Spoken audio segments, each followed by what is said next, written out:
Some notes going up and out for the Blue Alliance as well.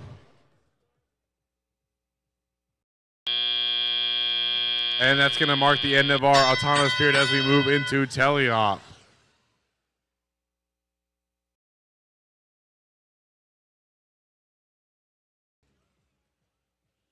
Robots racing across the field trying to get some notes. 96.55 looking nearby to their speaker. Notes up and in. Oh, but one's going to go over the speaker and into the queue. 63.77, Howdy Bots scoring one note into that amp. Followed up shortly by another. On the Blue Alliance side of the field, 90.88 spinning around with a note in hand. Trying to decide what they want to do with that. Another note up, but not in for 38.02 on the Red Alliance side of the field. 63.77, putting another note into the amp. They continue to stretch their lead over the Blue Alliance.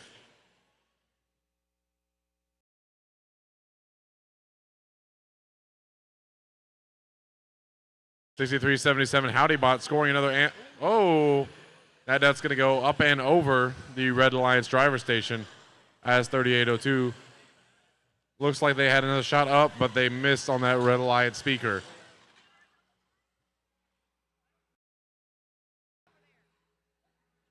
Howdy Bots, another score into that amp. They're just rapidly scoring onto the Red Alliance amp side, trying to get that ranking point bonus, it looks like.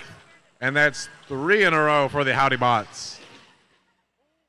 Oh, big collision there on the Red Alliance side of the field. Looks like some robot parts went flying. 38.02 shots up, but just a little short there on the Red Alliance side of the field. And that sound means we're in the last 20 seconds of the match.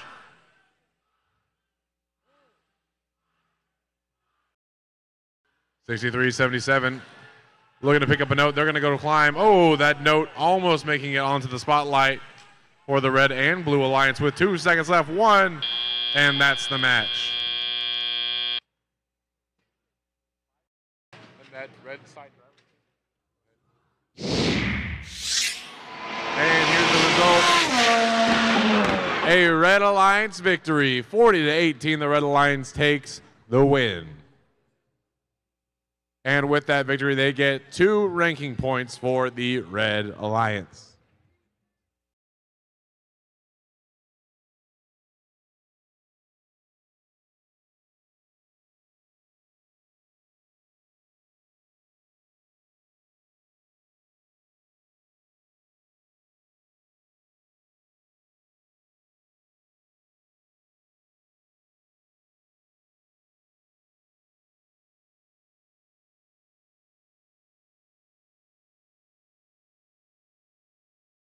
The lines, and 3, 2, 1, go. Here we go in autonomous Blue Alliance. All 3 robots moving and firing notes into their speaker. Red Alliance, no movement just yet. Looks like it's going to be a 3-on-2 for the Red Alliance.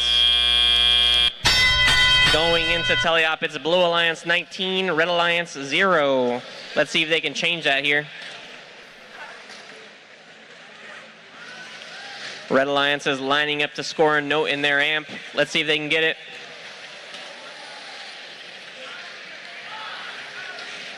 Red Alliance 87.50 is playing some heavy defense against 51.03. They get by and they launch the note downfield. Howdy Bots zooming. They're lined up. They're ready to score. It's up and into the speaker. They reload quickly with another note right behind them. Looks like they're wanting to score in that amp. They're ready to get in. They line up. They score it. It's good. Red Alliance continuing to play that defense against 51.03, slowing them down tremendously. Red Alliance 76.21 is lined up by their source, trying to get another note. Howdy Bots lined up. It's up and good into their speaker. They go ahead and amplify, getting those bonus points. They quickly scoop up another note, line up. It's up and good, trying to make the most of the amplification.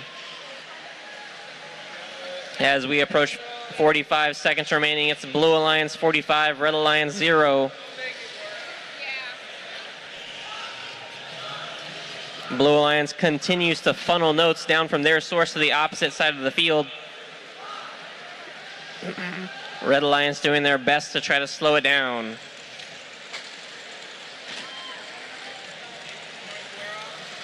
Howdy Bots very quickly clean up their side of the field, and they come down to the red side.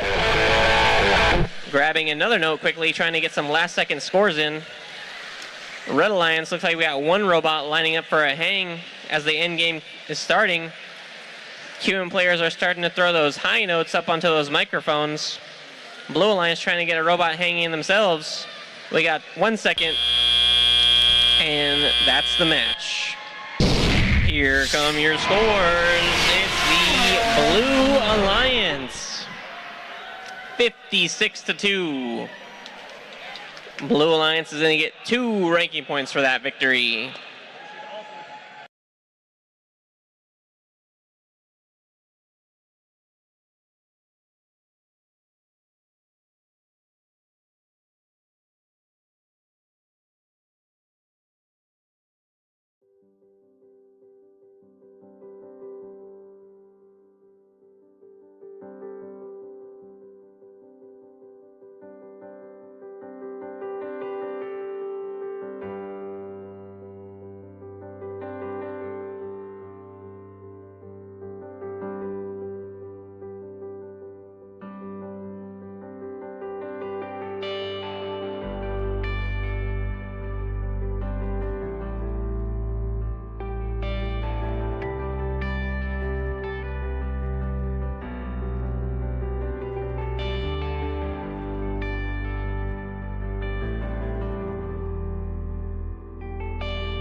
If you like to talk to your toolbox, if some code can make you smile, if you like to waltz with a robot up and down the hardware aisle, have we got a team for you?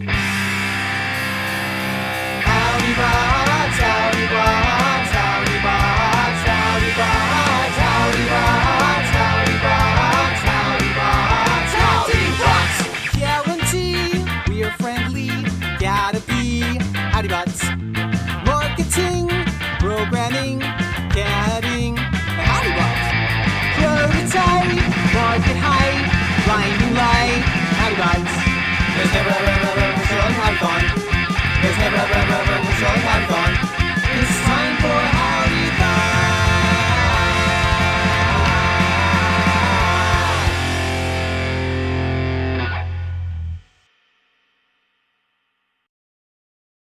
Howdy, and welcome to our 7th annual Howdython. My name is Quinn, and I'll be one of your hosts today. While we raise money for this year's expenses, we're excited to tell you about our team, share our favorite memories from this past year, and show you what our students have been working on this off-season. Howdy, I'm Kaylee, and wow, we're already on our 7th Howdython? That's crazy. We've been doing this longer than any of our current students have been on the team. Anyway, I'll be another one of your hosts for today. Now, if you're not familiar with Howdy Bots, we're a part of FIRST Robotics, an international organization that helps students of all ages learn about robotics in a fun and educational way. There are 4 levels divided based on grade level. Our level is FRC, or First Robotics Competition, targeted towards high school students. Every January, FRC teams around the world are given a game challenge to then build an 125-pound robot to play that game. The teams will work in alliances with 2 other teams in order to play the game. After the 7-week build season, there's an 8-week competition season that begins at the local level and ends at the World Championships. Let's learn a little bit more about FIRST Robotics.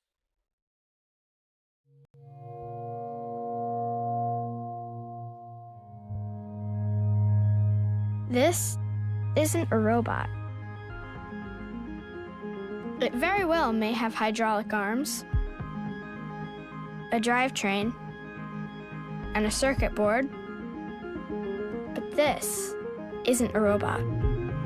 This is a lesson in humility, hard work, and collaboration. This is a CrossFit workout for the muscle upstairs.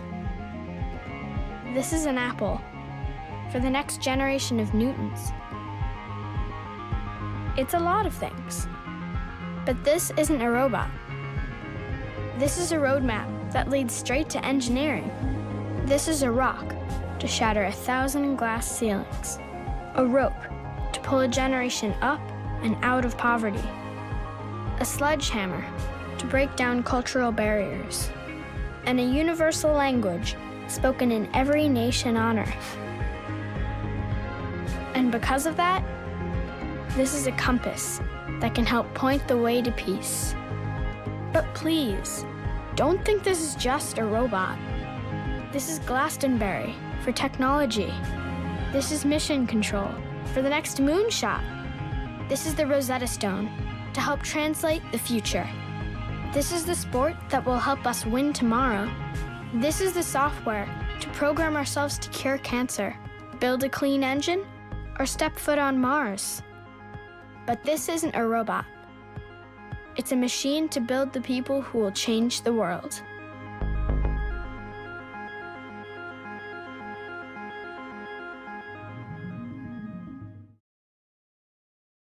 Now that y'all know about First Robotics, we want to tell you more about our team, the Howdy Bots.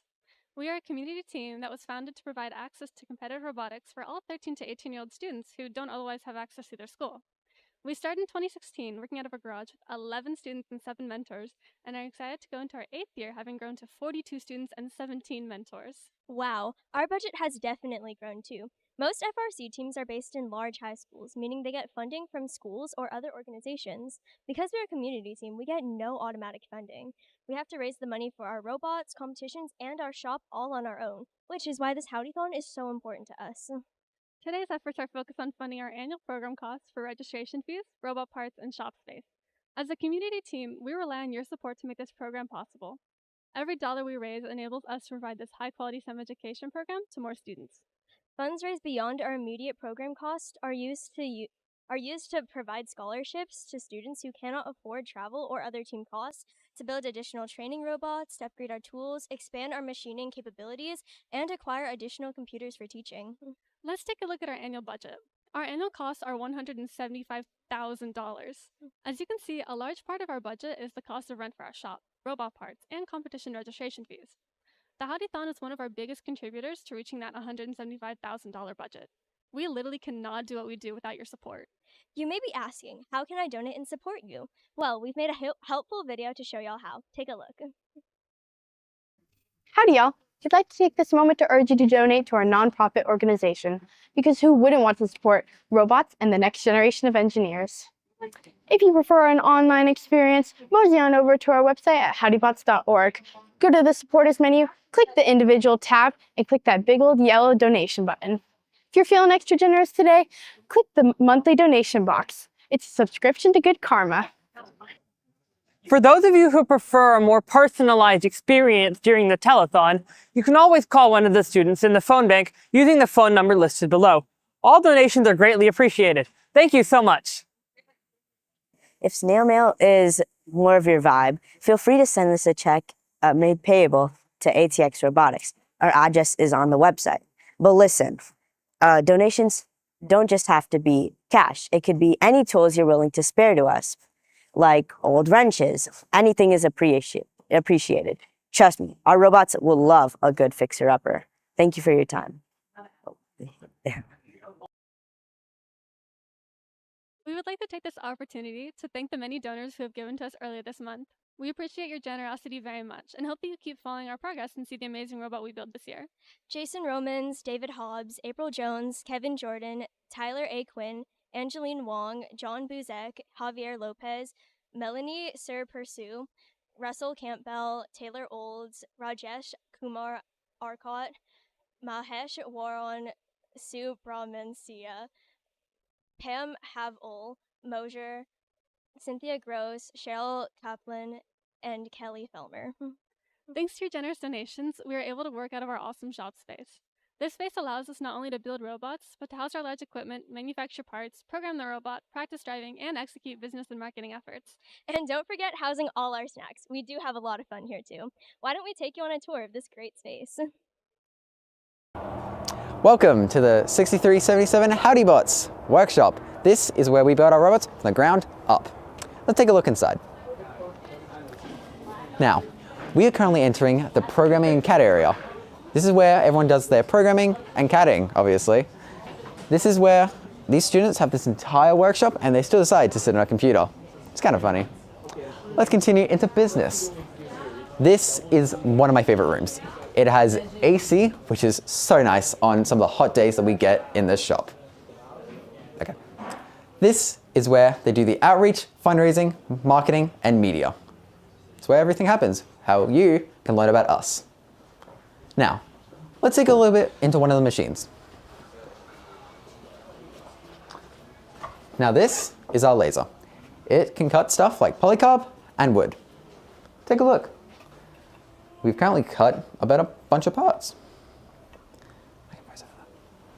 Now, let's continue through the shop. Now, this is the food area, where we get kindly donated by our family and community. This allows us kids who may not have food to bring from home to eat it here. Now, let's continue. Walking, walking, walking, the fall. This is where we store some of our polycarb and wood. We use these flat pieces of wood on the shopoku. This is the machine that we use to cut custom pieces out of wood and sheet metal. Wood can be used in many things, adding to our robot, and for one thing, we add it to our bumpers. Under all these pool noodles, there's some nice wood framing. This allows us to be able to lift up our bumper on one side because it's very supported and framed. This is our Haas. The Haas is a machine that can turn all these wood aluminum bricks into simple things that can be used on our robot. These custom pieces, don't know what it does something.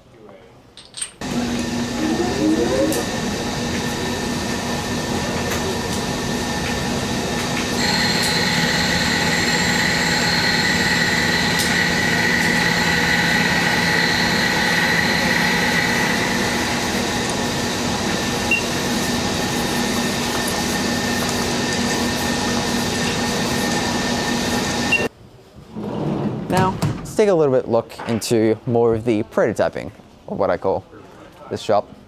We've got all our metals that we can use for building structures or just in general. This is our chop saw.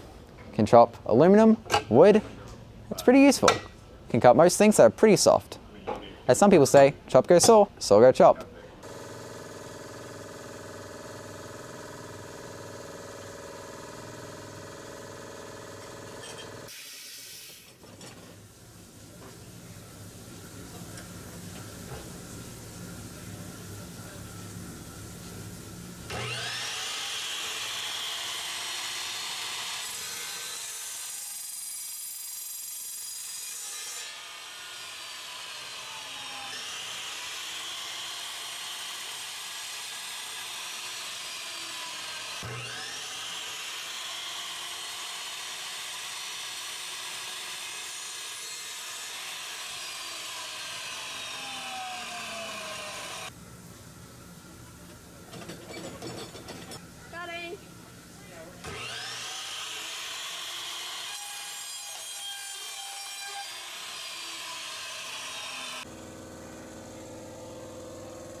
This is our lathe. This is where we can cut hex shaft, churros, and allows us to be as precisely as possible. We recently added a digital display so we can get even preciser, because preciseness could be the difference in winning a match. Now, let's take a look. Let's look at one of the projects. This is our mini bot.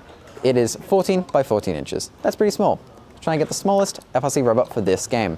And now, let's go to the field. Now, this is our field. This is where we practice and test our robots on about a half scale field.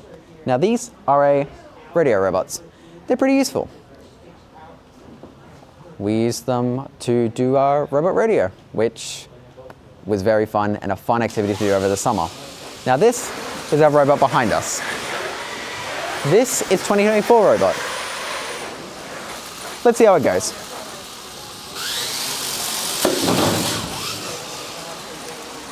And that concludes the shop tour. This has been 2024's shop tour. I'll see you next year. The Howdy Bots shop is such an awesome space that allows us to do what we do. Hey Kaylee, did you know that before we had the shop, we worked out of our head mentor's garage? Really? How did you guys have enough space to do anything? Sometimes I feel like we don't even have enough space here. Well, believe it or not, it wasn't just the garage. We slowly took over the whole first floor of their house. It might have been a bit cramped, but it was great for team bonding. So, Quinn, what kicks off the season? Do we just get an email or something? No, actually, teams all over the world get together for kickoff parties.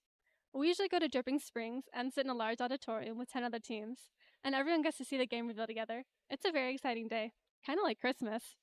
And the game reveal video is super cool too. Let's show the audience the game reveal for this season then.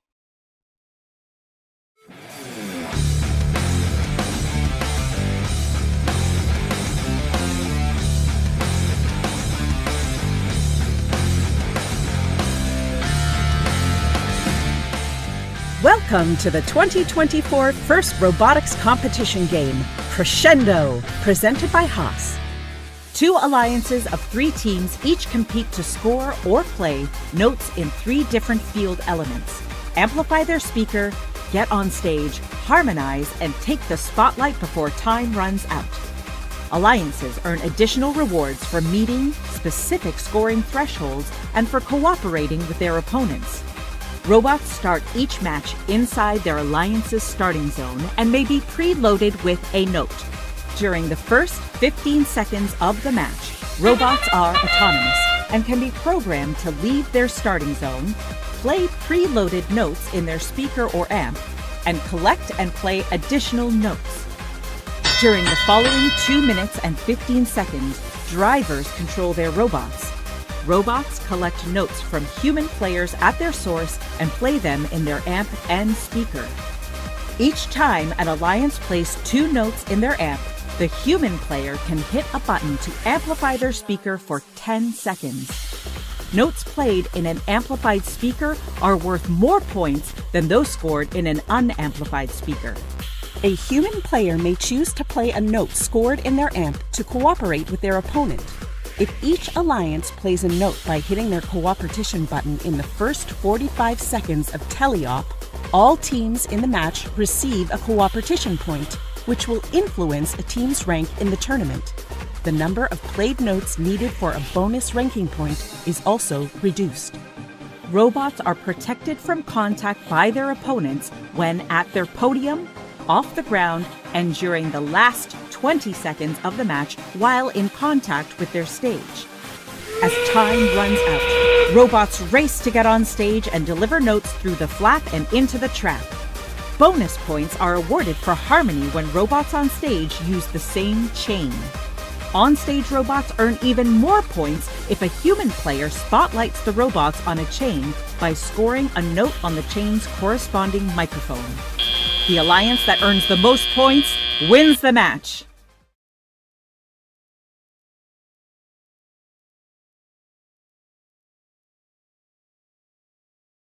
Howdy, I'm Jay, and I'll be your 3rd host of the day. And wow, it feels like just yesterday that I watched the video for the first time.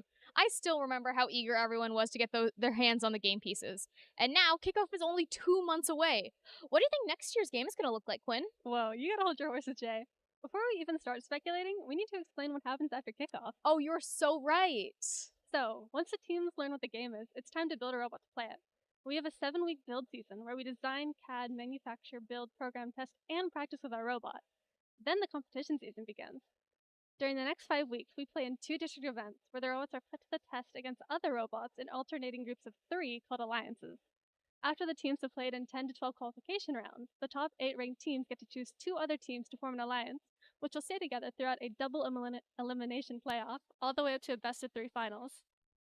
During district events, teams earn district points based on how well they ranked during qualifications, what alliance they were a part of, how far their alliances went in the playoffs, and for winning various team awards. If we earn enough district points in local district events, we advance to the state competition where the difficulty really ramps up.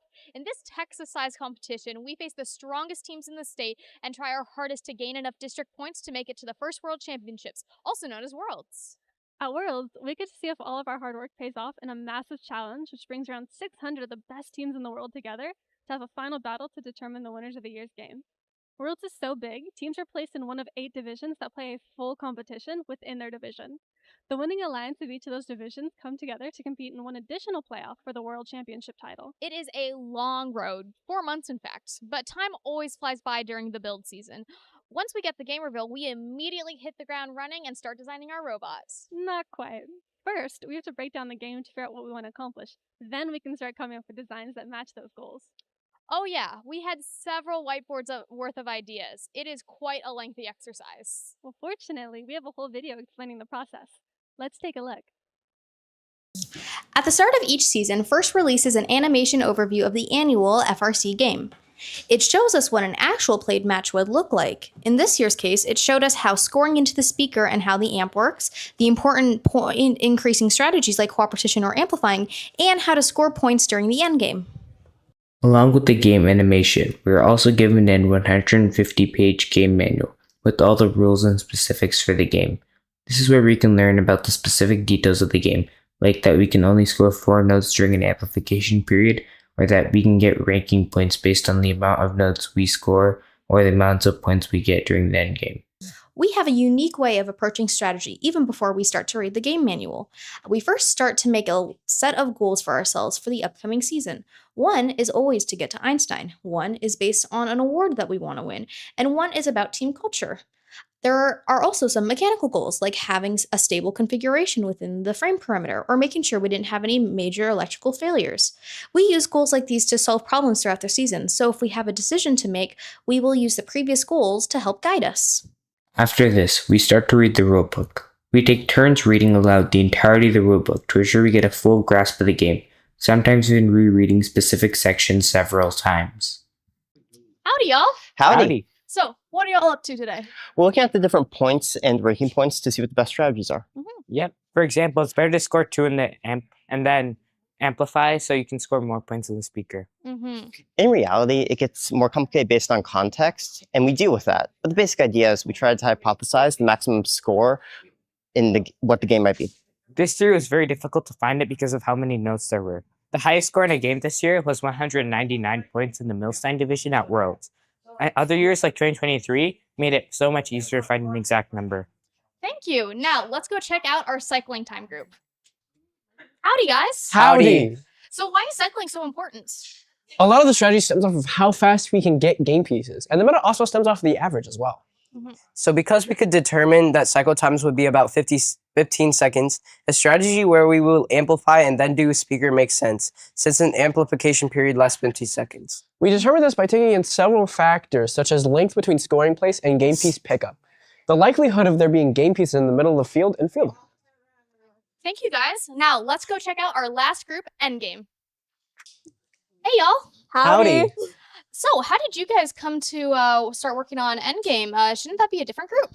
Kind of, because there are a lot of aspects to the endgame this year. We are doing a different group. So we're looking at whether we should keep shooting or try to climb in endgame, and we determined that we should keep shooting unless we can harmonize to get ensemble during ranking. And the trap might not be the best idea because it takes a lot of time to do, and the mechanism would be complex. Thanks, guys, for talking to me. Now we're going to look at field analysis. Back to group 1. Hello again. Howdy. Howdy. So, what are you guys working on today? We're analyzing the different zones, especially the protected zones. This is important because by analyzing the zones, we can figure out choke points and routes for robots. So we might know when we'll encounter some defense, like at the subwoofer because it's not protected, but we won't have defense at the amp because it is protected. Thank you. Now, let's check in with our choke points. Howdy. Howdy! So, what are choke points? Choke points are where a lot of robot traffic would be on the field. We want to avoid those places. For example, the subwoofer is a likely choke point because teams can lay defense there, and it will be the place a lot of fixed shooters shoot from because it's always there as a set point. The subwoofer's location won't change. Another choke point might be the stage because a lot of robots go under there a lot of the time. Okay, thank you. Now let's check out the routes team. Howdy. Howdy. So why are we doing routes last? Because we have to take the work done by analyzing choke points and then the zones, and then use that to make routes. For example, we might go around the stage to avoid the choke points. Alternatively, we can go through the stage if there is like little to no robot traffic. But we would never go all the way past the opponent's subwoofer and then go to our side because there is a choke point and a protected zone there. Thank you. Perfect timing! So, the EveryBot video has just been released. By watching the EveryBot and what other teams are doing, we can make it easier for us to decide a design that will best partner with other teams. How does that work? So, for example, this year's EveryBot can't go under the stage, so it's important for us to be able to go under so that we can make sure that there's at least one alliance partner that can cycle at full speed. Additionally, we might want to make an unfixed shooter so that we can shoot away from the subwoofer where the EveryBot has to shoot. So we look at other teams' progress like that to have a strategic advantage and predict robots?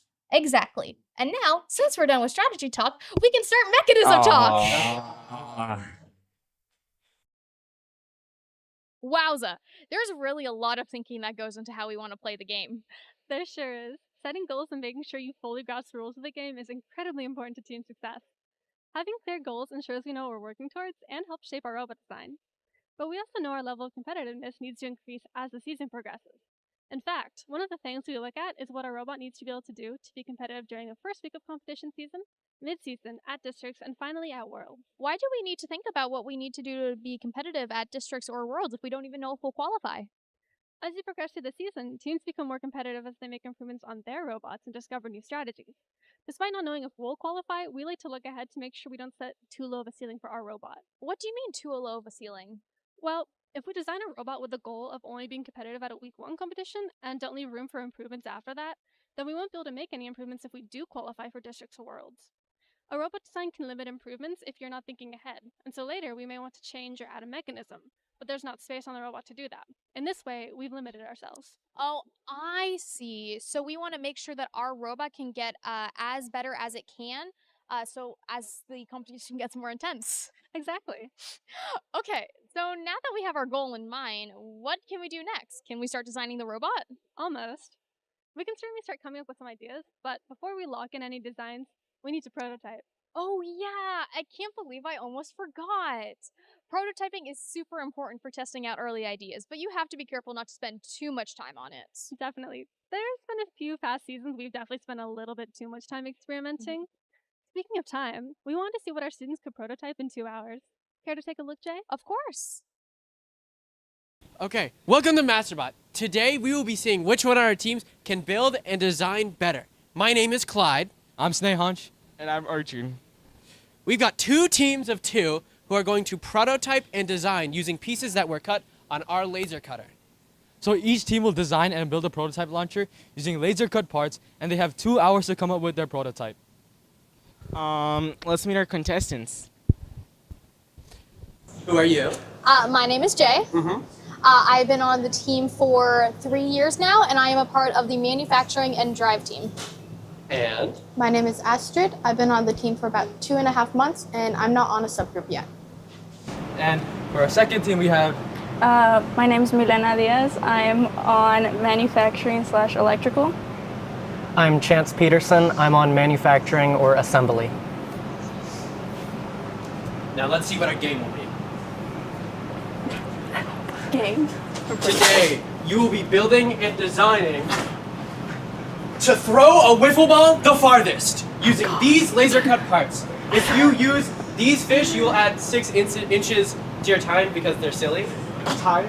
To your, yeah, Distance? 6 inches to your distance. There you go. Because they're silly.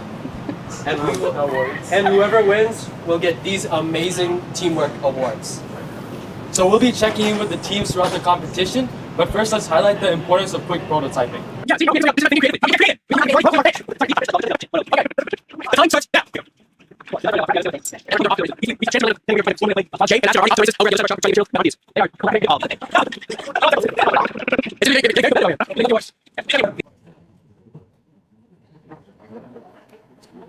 Hello, Scott. Hi. We're here to learn about our brand spanking new Thunder laser. So right now we just cut a fish because one of the fish just broke. We can use this to cut any of these materials listed over there. We can use this to cut plywood. We can use this to cut polycarb. We can use this to cut paper if we want to cut paper. And the great thing about this laser cutter right here is so much faster than the traditional means by which we would cut out these parts. Scott, do you have a few words about the benefits of the laser cutter? Yes, for this part really has helped the team a lot, ironically, is the rapid prototyping piece. The first year we had this was the 2023 season with a Sidebinder, and there were days that we were designing that intake that we did 3 iterations of that intake in one day with this. But ordinarily, if we were just doing with cut the parts, that would have been at most 1 iteration per day. So it's really helped us a lot for prototyping as well as making good, strong parts on our It is amazing how much this has helped. And in just a grand total of, I believe, 3 minutes, we have cut out a brand spanking new fish even after we run the last one. So look at it in all its glory. Wow, so amazing. So right now, really, we're having some issues with the amount of parts that we have. We really wish that they would have been catted just a little bit better. There's a reason that they're catted horribly. So yeah, I think for right now, we're thinking about doing 2 metal pieces and using some surgical tube to act as a catapult. I think we're gonna have, we'll have 2 things of surgical tube, and we're gonna make something out of the fish mounts because we think it's really perfect that they're just like triangles like that. Yeah. And we're going to, use the triangles to just be as a hold for the wiffle ball and shoot it. Nice. So, Astrid, Yeah. What do you think is going to be the most difficult part for this? Honestly, probably the fish parts maybe. Just trying to get them lined up properly in a way that'll stay Okay. and be secure and all. Last and final question. What is the first thing you're going to prioritize? I think we want to first, what do you think, Ashton? Probably getting just the bottom on. Yeah. Maybe. Getting a base. Getting Probably. a base. If it's on Okay, base. well, good luck.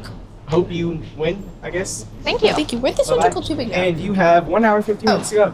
Thank you. So, we have Milena and Charter over here. So, what is your game plan?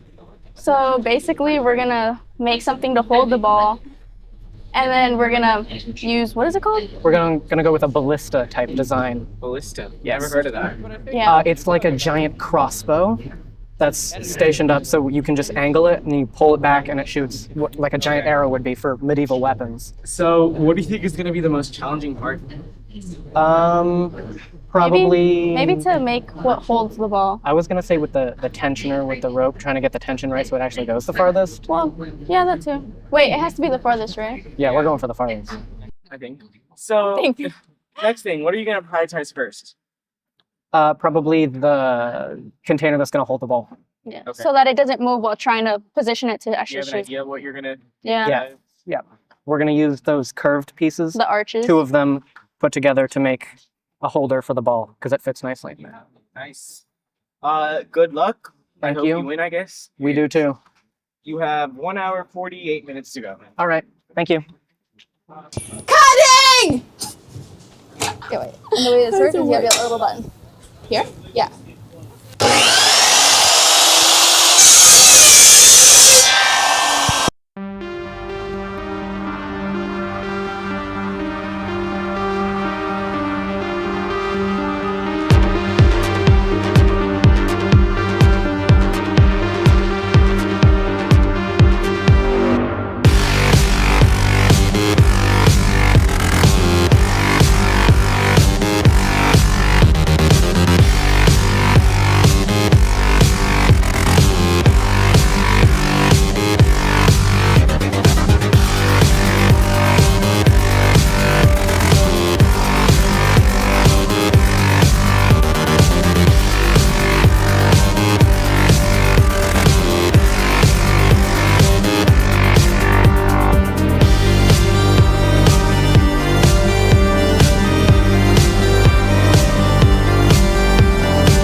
working the best. I still wish we had a marker. Okay, well, I'm gonna glue these together so that it's more solid. It came out a little crooked. Is glue gonna hold and dry in time? Well, I'm gonna use super glue and wood glue, so hopefully. I'm loving the drone. No, don't leave us. I need your wind.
Keep going. Okay, guys.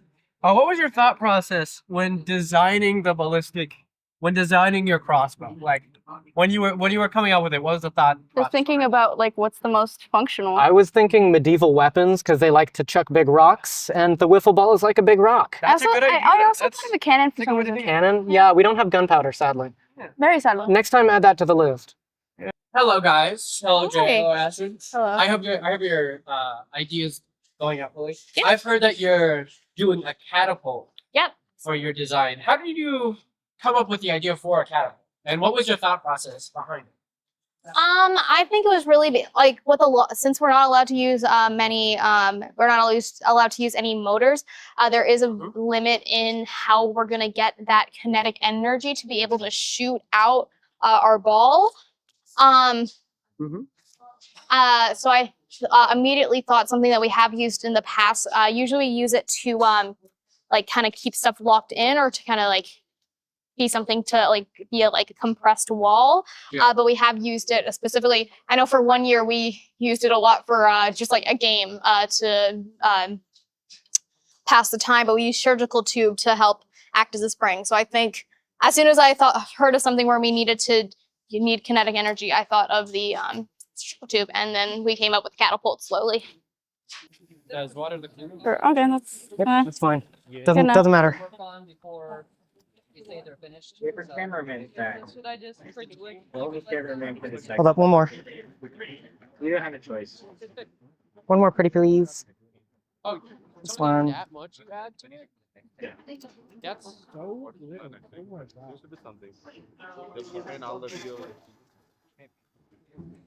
I don't know why we're not like clamping this down.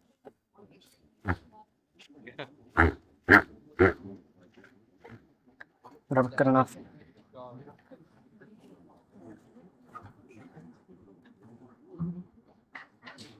Okay, that's probably fine.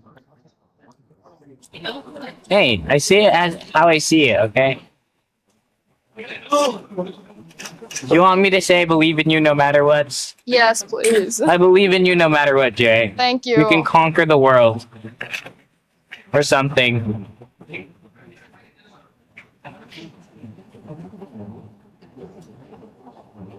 Longer. Did you each of those stuff for me?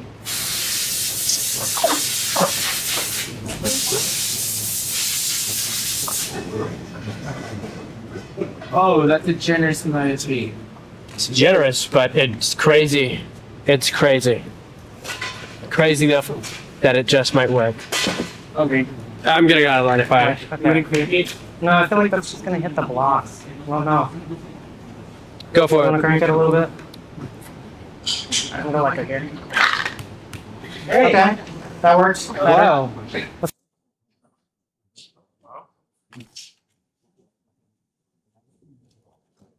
But did you see how far we got? That's pretty far. It's janky, but it's far. So Clyde, you were the host of the MasterBot game show, and now you're one of our hosts for the telethon. How did you swing that? Wait, are you picking on me? How many videos are you in this year, Jay? Oh, what can I say? I like to be involved. Uh-huh. But seriously, tell us more about MasterBot. What was the inspiration behind combining MasterChef with FRC? It came to me in a vision. I honestly had no idea what to do for prototyping at first. It's so complicated. It's a really complicated concept to put into the form of a game show because of how long it takes and how much can go wrong. Mm-hmm. Then all of a sudden, eureka! We give each team parts that they use to create something beautiful out of a bunch of different ingredients, like on MasterChef. Nice. And how did you decide what parts to give us? I gotta say, the fish was interesting. What were you expecting us to do with it? Well, we weren't expecting much to come out of it, really. It was a gag that we put in to give some of the contestants some parts that were either intentionally bad or just funny to spice up the show, you know.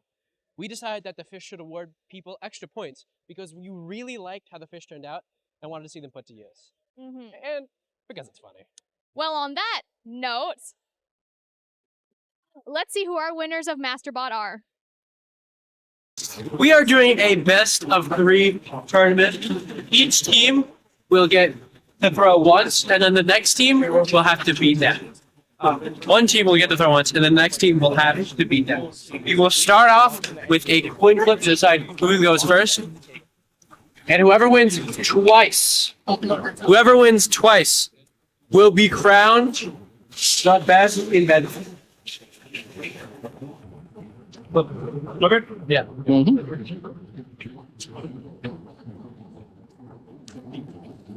Tails! Tails Jake and Melina go first. All right, are you ready? You can hold it down. 3, 2, 1, fire. Jackson over here. Five.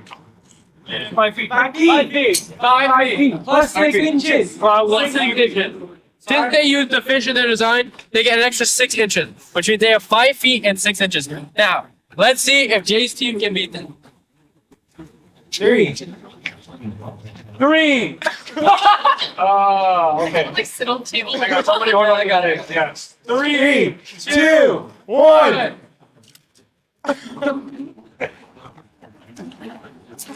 Somewhere here. 26 feet. 25 feet. 25 feet. 25 feet and 6 feet. Higher. GP in action, folks. You got it. Both teams helping out each other. Okay. Sure. The S is their GP. Woody flowers with woody flowers. 3, 2, 1. 5 feet. 5 feet again. 3, 2,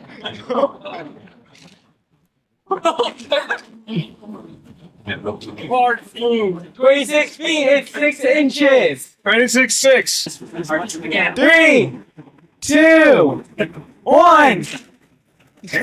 That was not 6 feet. That was more like 6 feet. 8 feet. 8 feet, 8 actually. feet and 6 inches. 8 feet. Okay, good job. Congratulations, Jay and Astrid. You get these amazing how fast can you prototype first place teamwork award. Cricket 4. Here you go. Oh my god! Oh my god! I have been on the team. This is my third telethon of being on the team. I have been in 2 other competitions. I deserve to win. Give me your wiffle ball. And this is my first win. I'm so happy. Do you feel vindicated? Let's go. Vindicated. All right. Come on, guys. It's gonna help. Everybody's gonna help now. Keep cranking it. You can crank it more. Get your hands out of the way. Get your hand out of the way. Get your hand out of the way, Cotton. Let it go. 3, 2, 1. Oh. Woo! Nice. 14 feet. That was good. 6 inches. Yeah. Oh. One more. Got caught in the. I completely forgot about the mics. We're gonna try to stay 14 feet. Thank you very much. Yeah, let's Very do excited it. to be here. Until it breaks, guys.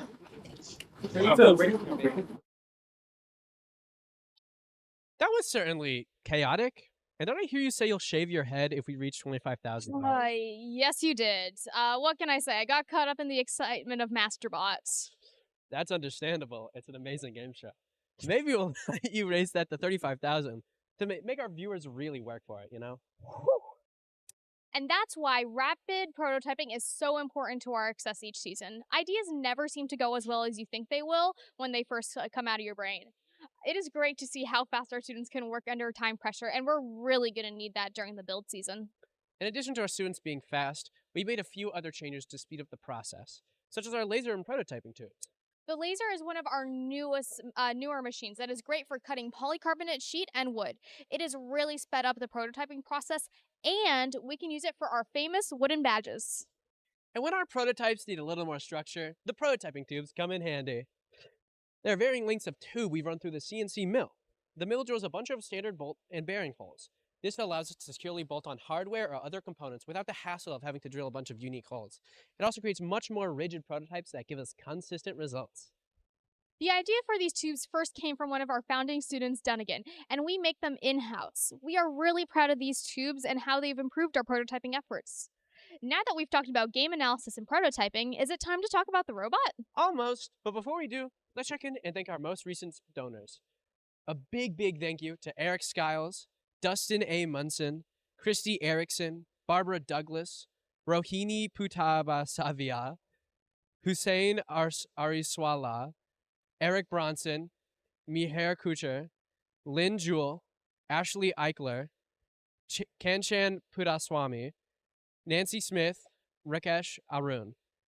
Thank you all so much for making what we do possible. We could not do this without you. If you have not donated and would like to, please call the number on the screen where a student will take your donation, or go to howdybots.org and make a donation through the links there. Now, can we start talking about the robot? You're really persistent, Jay. It's hard to slow down before we go fast, but all these steps are really critical to our success.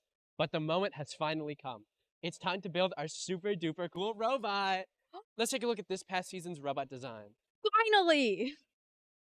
This is our 2024 robot Lowrider. Lowrider competed during the Crescendo competition at the Waco and San Antonio events, as well as the Texas District Championship. Now, let's take a look at all of Lowrider's major mechanisms. First up is intake. After analyzing this year's game pieces and rules requiring bumpers all around, we determined that an under the bumper intake would be the most advantageous. Since we never built one before, we created multiple prototypes to identify potential failure points and find a design that integrated well with the rest of the robot. Through our prototyping, we discovered that the silicone stretched over polycarbonate tubing was highly effective for gripping the nuts. Eventually, we switched the polycarbonate for carbon fiber to save weight and enhance reliability. One of my favorite aspects of our intake design is the ability to change which mechanism receives note based on the direction the selector roller is spinning. Another issue we ran into was width, as initially we made the intake channel too small, which caused notes to get stuck. To address this, we redesigned the swerve packaging from our space.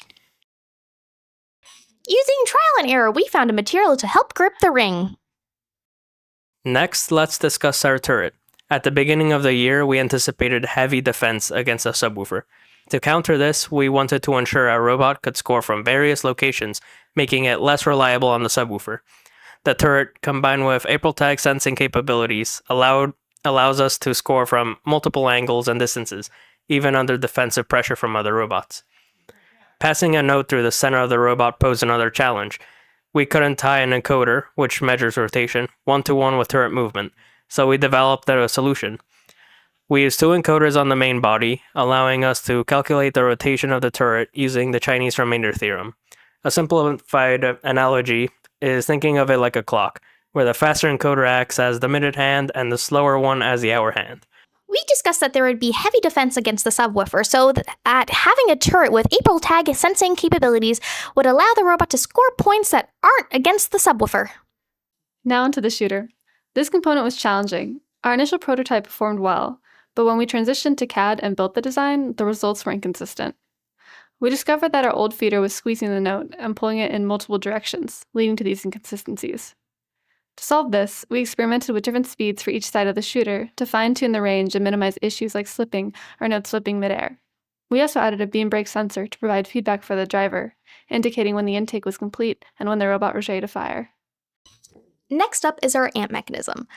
The AMP proved to be our simplest and most consistent mechanism this year. It included 2 rollers for intaking the note with a programmatic stop to prevent it from passing through completely. Once the note is in place, a hex shaft paired with a hex borer encoder pivots the note into position for placement into the AMP. The only consistent failure point we encountered was when the AMP roller struggled to grab the note, but we mitigated this by adding a polycarbonate sheet to guide it. This mechanism was my favorite from this season, considering it only needed a few iterations and it made us a very useful and reliable alliance partner. Finally, our climber mechanism is mounted on the same hex shaft as the amp. We use ratchets and chain to create a hard stop for when the arm is raised sufficiently for us to grab the chain.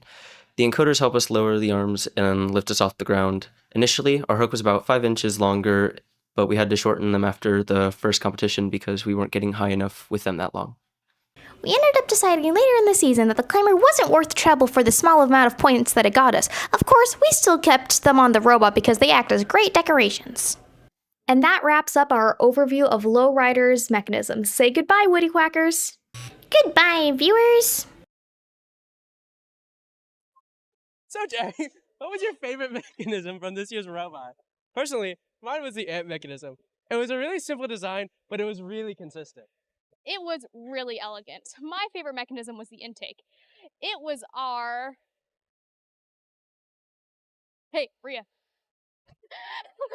It was our first time trying an under the bumper intake. It is always a challenge when we need to build a new to us mechanism, and this one was really tough because we ended up having to change the packaging on the swerve modules. Wait, what? Translate that for our audience, please. So basically, the opening was too narrow, so it squeezed the note too much. Packaging on the robot refers to how all of the components fit together in the space that we have. So we move the wires and the motors for our wheels around to make the more space for the note. Oh, got it. There's so much that goes into making our robot work well, and on top of that, to be competitive, too. That is so true. As cool as all of the parts and mechanisms are, there's one very important thing to a functional robot that we simply cannot overlook.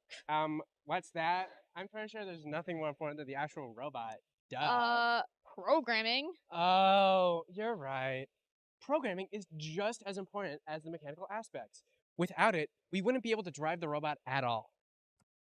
There's so much more to it than that. In addition to driving, we use programming to move our mechanisms and communicate with the drivers and obtain information from sensors to make decisions. It is also used during the first 15 seconds of the match, where robots have to operate fully autonomously with no human control. During this period, successful robot actions are usually worth significantly more points, so it is seriously important. Sure sounds like it. Maybe you should take a look at what our robot was able to do autonomously this year. Let's do it. Roll the clip.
Oh, you want to? 3, 2, 1.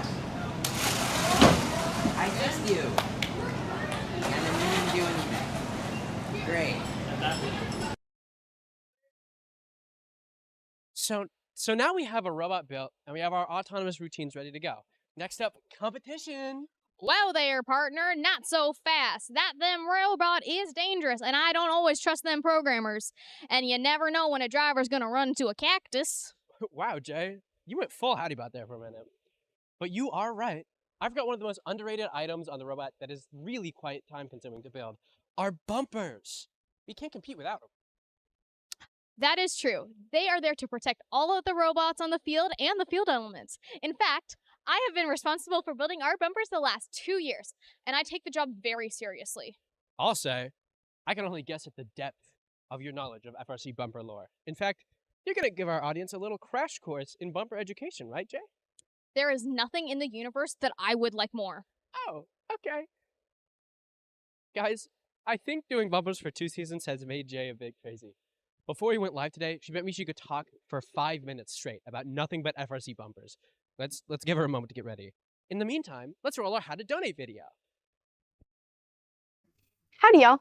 I'd like to take this moment to urge you to donate to our nonprofit organization, because who wouldn't want to support robots and the next generation of engineers? If you prefer an online experience, mosey on over to our website at howdybots.org. Go to the Support Us menu, click the individual tab, and click that big old yellow donation button. If you're feeling extra generous today, click the monthly donation box. It's a subscription to good karma. For those of you who prefer a more personalized experience during the telethon, you can always call one of the students in the phone bank using the phone number listed below. All donations are greatly appreciated. Thank you so much. If snail mail is more of your vibe, feel free to send us a check made payable to ATX Robotics. Our address is on the website. But listen, donations don't just have to be cash. It could be any tools you're willing to spare to us, like old wrenches. Anything is appreciated.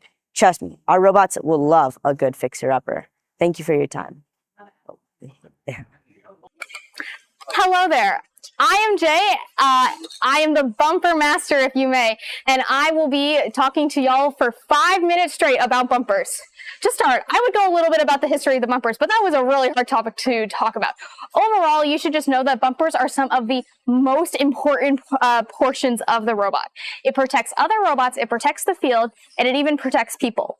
A lot of people don't see a lot of value into bumpers. Well, I think it's the most important part of our robots.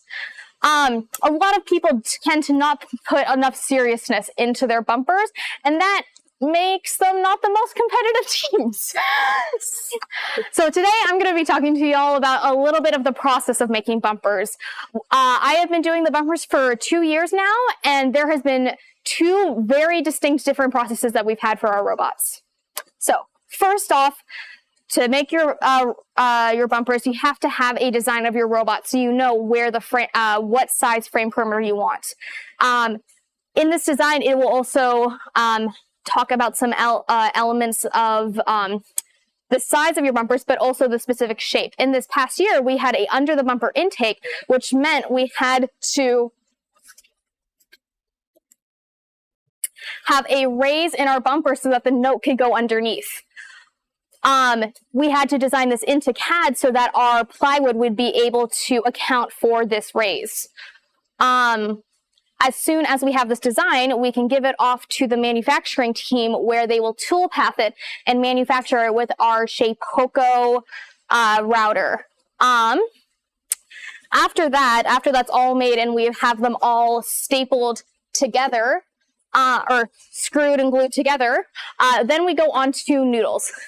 One of our past students, Dunnigan, created a new method where instead of just having 2 flimsy noodles and just having them taped together, we'll use a heat gun to basically weld the noodles together so that they don't come off and they're just loose in the fabric. Another thing that we've been trying is having a corner in the bumper so that it goes around the corner of the bumper is even easier and it's much more smooth. The one downside to having these folds in the noodles is that they tend to crack a little bit. In our 2023 bumpers, a part of the game was going over a ramp, and the ramp would almost cut up the corners of the bumpers because they were a little structurally unsound. And now in the 2025 seasons, they're no longer going to be having the ability to wrap around, probably due to this unsoundness. After that, we tape all the bumpers to our plywood, and then we have to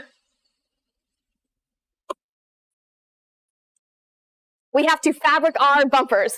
The portion of fabric is one of my least favorite, and it makes me very, very sad to do. There have been multiple occasions, especially in the 2023 season, where we had to redo the bumpers, where we've had to completely redo the fabric. One thing about it that particularly is hard is that with our stretchier fabrics, where we have to really stretch it, we have to fully fabric our bumpers. And since the way we do our numbers to make sure they stay very sound, we have to heat press them, which cannot be done without, that can be not done when the numbers are on the fabric. So that means that we have to fabric the bumpers, mark where our numbers go, take off the fabric, heat press our numbers on it, and then completely refabric the bumpers, which is a very repetitive process, especially when you have to do that about 3 times per set of bumpers over the season of wear and tear.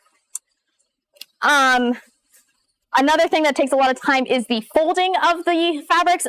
Specifically for this year, we had to have very particular folds for it to make sure that there wasn't enough wear and tear on it, which would get caught, or we didn't want it to be too loose. We had to make sure it was nice and tight to the bumpers to make sure that it would not get caught in the side of the walls of a competition field.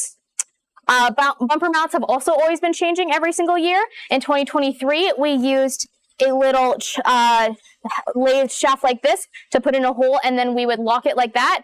Now we have gone into using like a little lathe pin and a little mount that locks it in. I have had a lot of hours of doing bumpers. Actually, last year I had done had to stay up until 4 a.m. before our state competition to actually finish a pair of bumpers because there was something wrong with the measurements. And thank you so much for listening to my bumper talk. I actually have another half page of content that I could go through. I probably needed more than 5 minutes. But here was my 5 minutes of talking about bumpers, so people believe me when I say I'm crazy about bumpers. Thank you. Yay! Yay!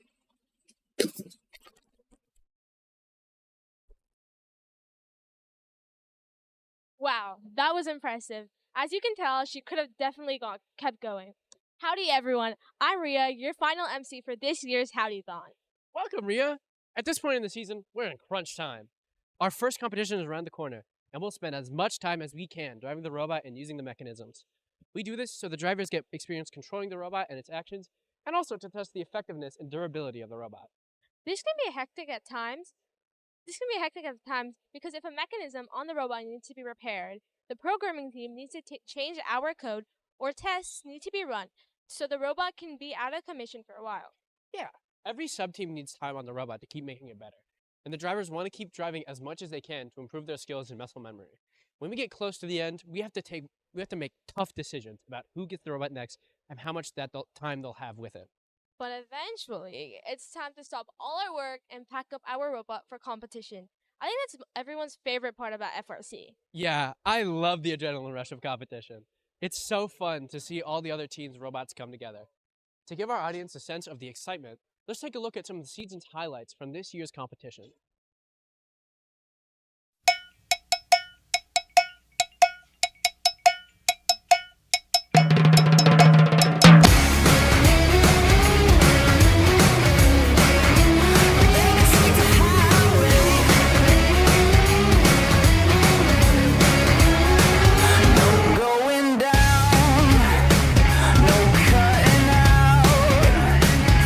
Sun comes up before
was so fun to watch. I miss competitions so much. They're really tiring, but when they're over, I just want to do it all over again, ASAP. It's the same for me, but we're only 4 months away from the next one. It'll be here before we know it. There's a lot to learn from competition, too. After every competition, we'll sit down as a team and talk about what went well, what didn't, and what we can improve. That's right, Clyde. And since there's just a small amount of time before the next competition, we have to be very thoughtful about what improvements will have the biggest impact on our competitiveness. It can feel more like Shark Tank, with every sub-team making their pitch as to why their improvement is the one that needs to be made. Oh my gosh, it can definitely get a little bit contentious, but it forces us to focus on the impact each change that will make and prioritize what we work on next. Everyone wants to make their part of the robot better, but we can't do it all. Not every change that improves the robot will improve our results on the field. It's a really important distinction to make, and as a student, it's been a really cool concept to learn. We have to keep our goals and strategy in mind when upgrading the robot. Let's have a debrief on competitions with some of our students right now. I would love to get their impressions on this year's competitions.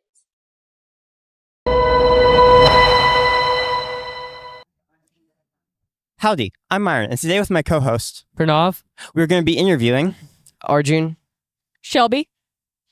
Okay, Shelby. Now, if you were to change one thing about competition or season, what would it be? I personally think if I were to change anything, it would be that the stage would not be in the center of the field, because when I would drive my robot to the other side, it would be very hard to see it, and I would often lose sight of it. And Thank you, Shelby. Now moving on to Arjun. How do you think strategy evolved from week 1 to states?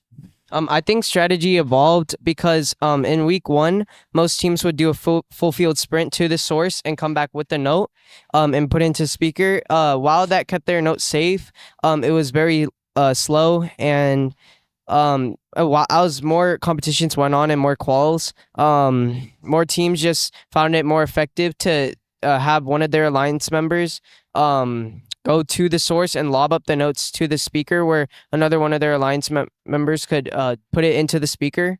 And that was how more teams scored a lot more points. Good answer. Thank you all for coming on the show. You're welcome. Hello, my name is Say, and with me today is my co-host, Zay. Today we're going to be interviewing Alex and Jackson and talking about how they think we performed this season.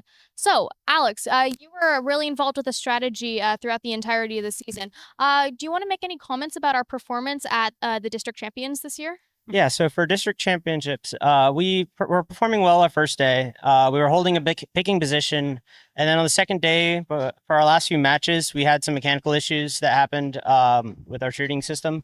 And from there, that took us out of a picking position, and then that kind of made it really tricky for elimination play, because once you're no longer in control of your destiny, you're kind of playing a bit of a game of luck, and so it didn't quite work out for us there. Do you think you were given enough time to code and make autos? Mostly. There was definitely some times where more time would have been appreciated. By the time we got to state, we definitely had some good frameworks we could build upon and modularly build new autos on the fly.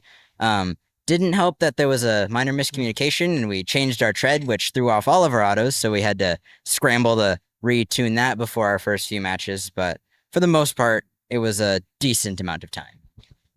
Wow, that sounds fun to do during a competition. Thank you guys so much for answering our questions.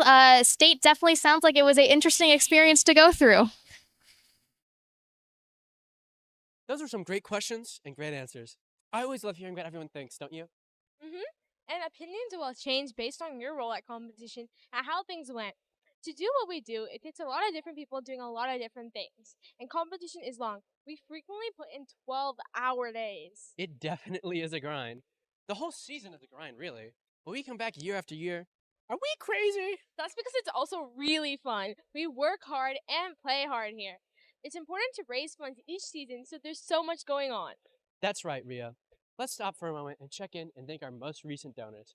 A great big thank you to Rowena Espada, Elizabeth Gertson, Greg Yoaz, Christy Nix, Ravi Nair, Sylvia Brunette Jones, Louis Nix, Krista Lynn Feliciano, Liz Bronson, Jeannie Allen, Heaven Wilbanks, Salman Deddy, James Novinsky, Sam Martinez, Heather Jewell, and Ann Pearson. Thank you, Mom.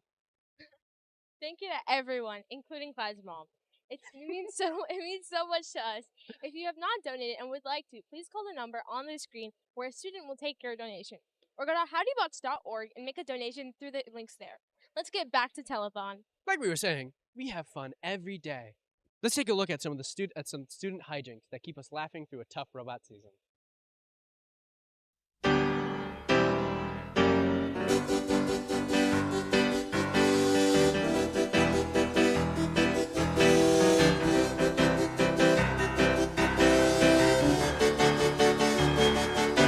I remember when rock was young. Me and Susie had so much fun, holding hands and skimming stones. Had an old gold Chevy and a fleece of my own, but the biggest kick I ever got was doing a thing called the crocodile rock, while the other kids were rocking round the clock. We were hopping and bobbing to the crocodile rock. Well, crocodile rocking, a song and shouting when your feet just can't keep still. I never knew me a better time, and I guess I never will. On Friday nights, the Susie wore her dress as tight, and the crowd rocking was out of the side.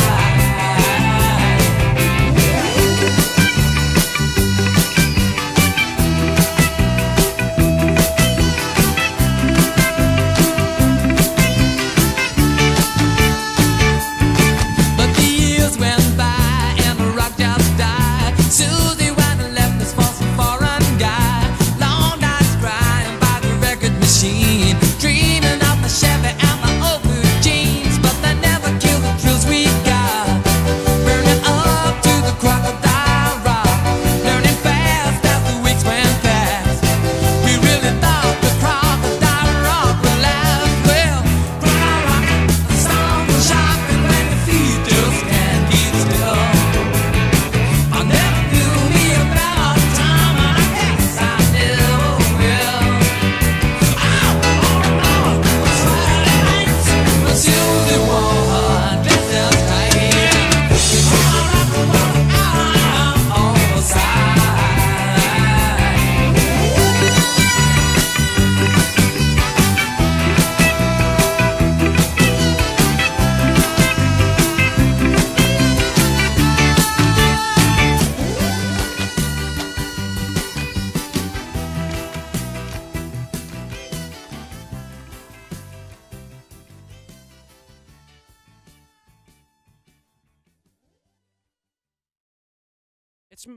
It's moments like these that make it all worth it. I love that picture with our students holding the notes up to their faces. Ah, yeah. In which we learn how to use the game pieces. Another tradition that we started a few years ago was naming each game piece. So that year, we had yellow cones, and we used to use names like Matthew McConaughey and Post McCone. We wrote the name inside each cone. This year, we had fun naming notes.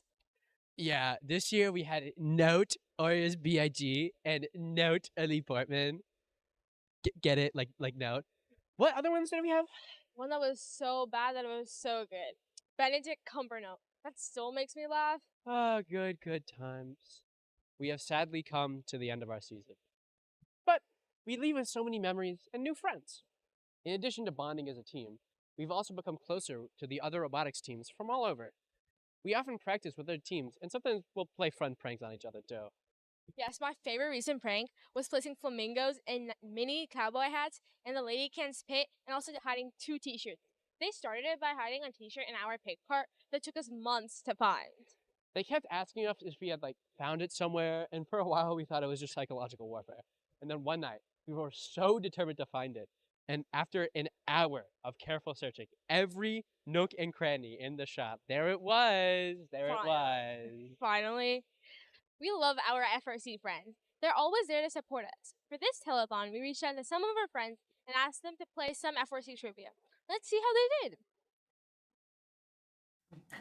We're from team 281, the Lady Cans. And your names? My name is June. And I'm Hope. Okay. I'm Daniel. I'm Zane. And we're 2158. My name is James. My name is Neil. And we're on Fusion Core. Okay, your first question. According to the FRC rulebook, what is the most amount of money you can spend on a single part? Oh no. What's your best guess? $500. I have no idea if that's I think it's more than that. In a ball, even in a ballpark. Is that your last guess? 500? No, 1,000. Okay. 1,000? Okay. Okay. My hunch is 600. I know swerves usually go for 100. I think it's 500. 500? Yeah, 5 or 600. I think 5 is right. I think we shoot 500. I think we go 500, Daniel. All right, we're gonna shoot $500. I'm gonna say like 300. 300 is a lot. 100.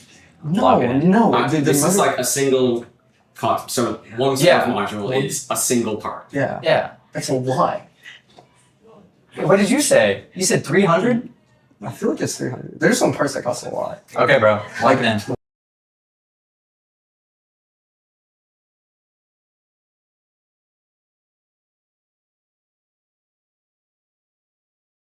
Who was last year's 2024 Texas District Champions?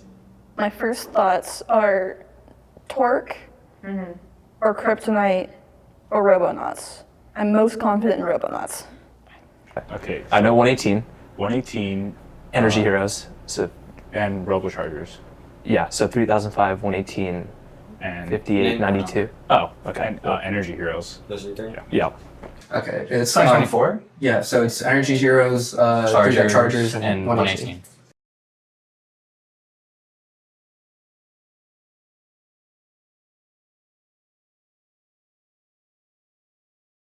There's two parts to this question. Okay. Don't answer right away. Okay. The first one is, what is the name of the 2015 FRC game? That's before my time. And you can choose to play double or nothing to name the 2005 FRC game. That's even more before my time. Yeah. I think Stronghold. Stronghold, sure. Yeah. Okay. Recycling rush. You can choose to play double or nothing if you name the 2005 FRC game. Oh my god. Let's not do that one. Yeah. Recycle rush. Was it? Yeah.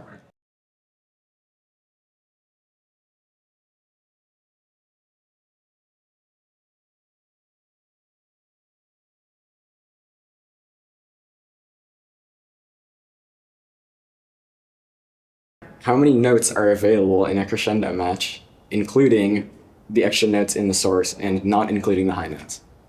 I think 50 makes the most sense per side. So So 111? Yeah. 111. Sure. We shoot 115, I think. Why don't you take point on this one? Okay, we're gonna shoot 115 notes. Okay. I think it's close to like 55, 52. Maybe like 72. 65? Okay, 65.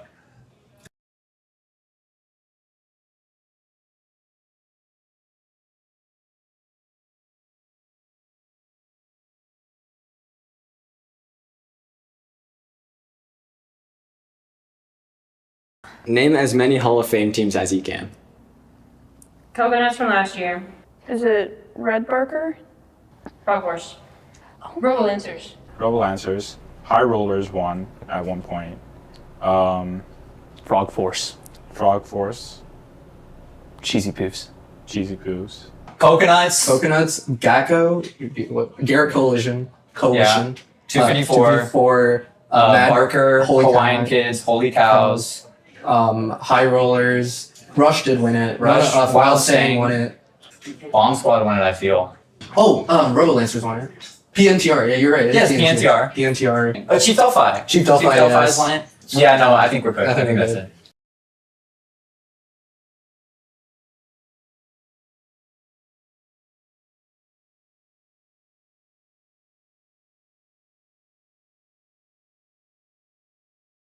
Your final question is, name as many of the far-reaching Austin teams as you can. Okay, 2881, 6377. What are the 10 game covers? Appreciate, Apprentice, Alpha, Valor. Okay, so Team 20 and 50 hit the Austin cans. okay, so then you have the Westlake teams, which is Team Alpha, Apprentice, and Appreciate. Appreciate. Yeah, it's name or number, so. Okay. You have Valor. 6800 Valor. You have Orange Dynamite. You have the Howdy Bots. You have Lady Cans. Okay. We shoot Spring Consent. 6800.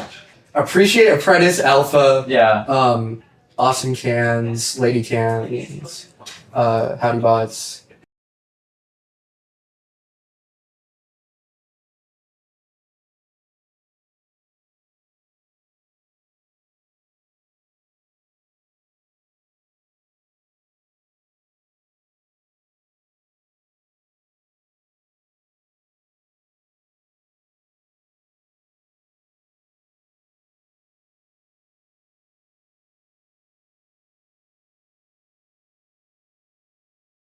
That was fantastic. A big thank you to all 3 teams that competed.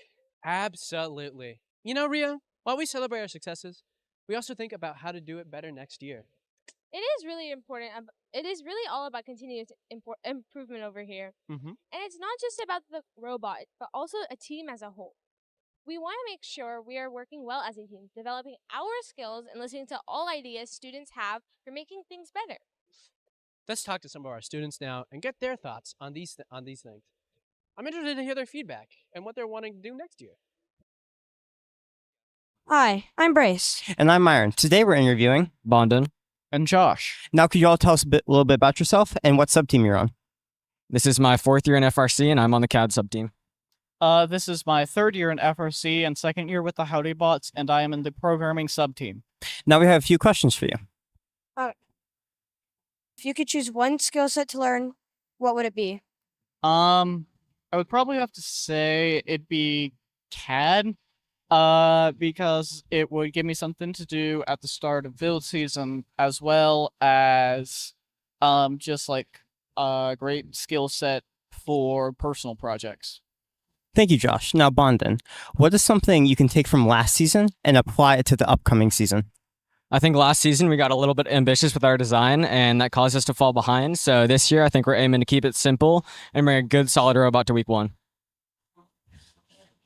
Thank you for coming on our show. Hi, I'm Astrid. And I'm Avery. And today we're going to be interviewing Jameson and Jared. Awesome. Could y'all tell us a little bit about yourself and your sub-teams? Jameson? Hi, I'm Jameson. I'm on the programming sub-team, and I've been here for about a month and a half. Awesome. Now, Jared? I'm Jared. I'm on the electrical/mechanical sub-team, and this is going to be my 2nd year with the Howdy Bots. Great! Now we're going to be asking our interviewees some questions. Jared, what have you learned from being on this team? One of the things I've learned while being on the team is learning how to use tools like hand drills, chop saws, band saws. Now, a question for Jameson. If there's one skill you could have that's outside of your skill set, what would it be and why? The one skill that I do not have and would like to have is CAD, because it allows you to design anything without building it in the real world. Awesome. Thank y'all so much for coming on the show. It's great to see that our students care about the team so much and want to improve it. For sure, the mindset is super valuable to a sustainable team. You can really see those improvements at work if you look back at our robots from the past 7 years. It really makes you realize how much we learn from each new season. Definitely. Now that you've mentioned it, why don't we take a trip down memory lane with our audience and go through our old robots? Sounds good.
Wow, just wow. That is quite an evolution over 7 years. That first robot was all hand cut. We did not have any of the manufacturing capacity that we do now. These days, a majority of our robots are machined in-house.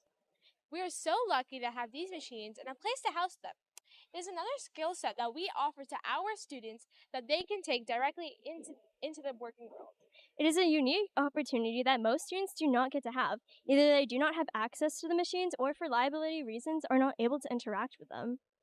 Speaking of access to these machines, not only do we need the funds to purchase new machines, but we also need money to maintain them, not to mention the money needed to rent this shop space to house them.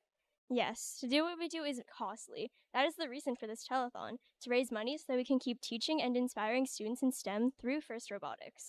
I've heard it's called the sport of the mind, and it's so true. A competition feels like a football game for us. I feel that. And then you go to a competition and realize that you're not the only one who thinks robots are cool. Competitions really are the best part of FRC, but I imagine they aren't cheap for us to attend, particularly when there's travel involved. They are. Let's take another look at our annual budget slide. The average expenses we have to pay for are food, travel, and entry fees, which are around $19,500 for each competition, and we go to at least 3 per year. That's almost $60,000, and that doesn't include a fourth of a competition if we qualify for Worlds. And that is why fundraising and your donations are so important to us. Without your help, we wouldn't be able to build such cool robots, compete at competitions, or create so many amazing memories. But how do we fundraise that much money? You want to know how? You're looking at it right now. The annual Howdython is our primary fundraiser. It's a lot of fun, but a big multi-month commitment during the off-season. From the ideas to the scripting, filming, editing, and the hosting, our students do it all themselves. Yes, we do. Let's take a look at just how much work goes into it.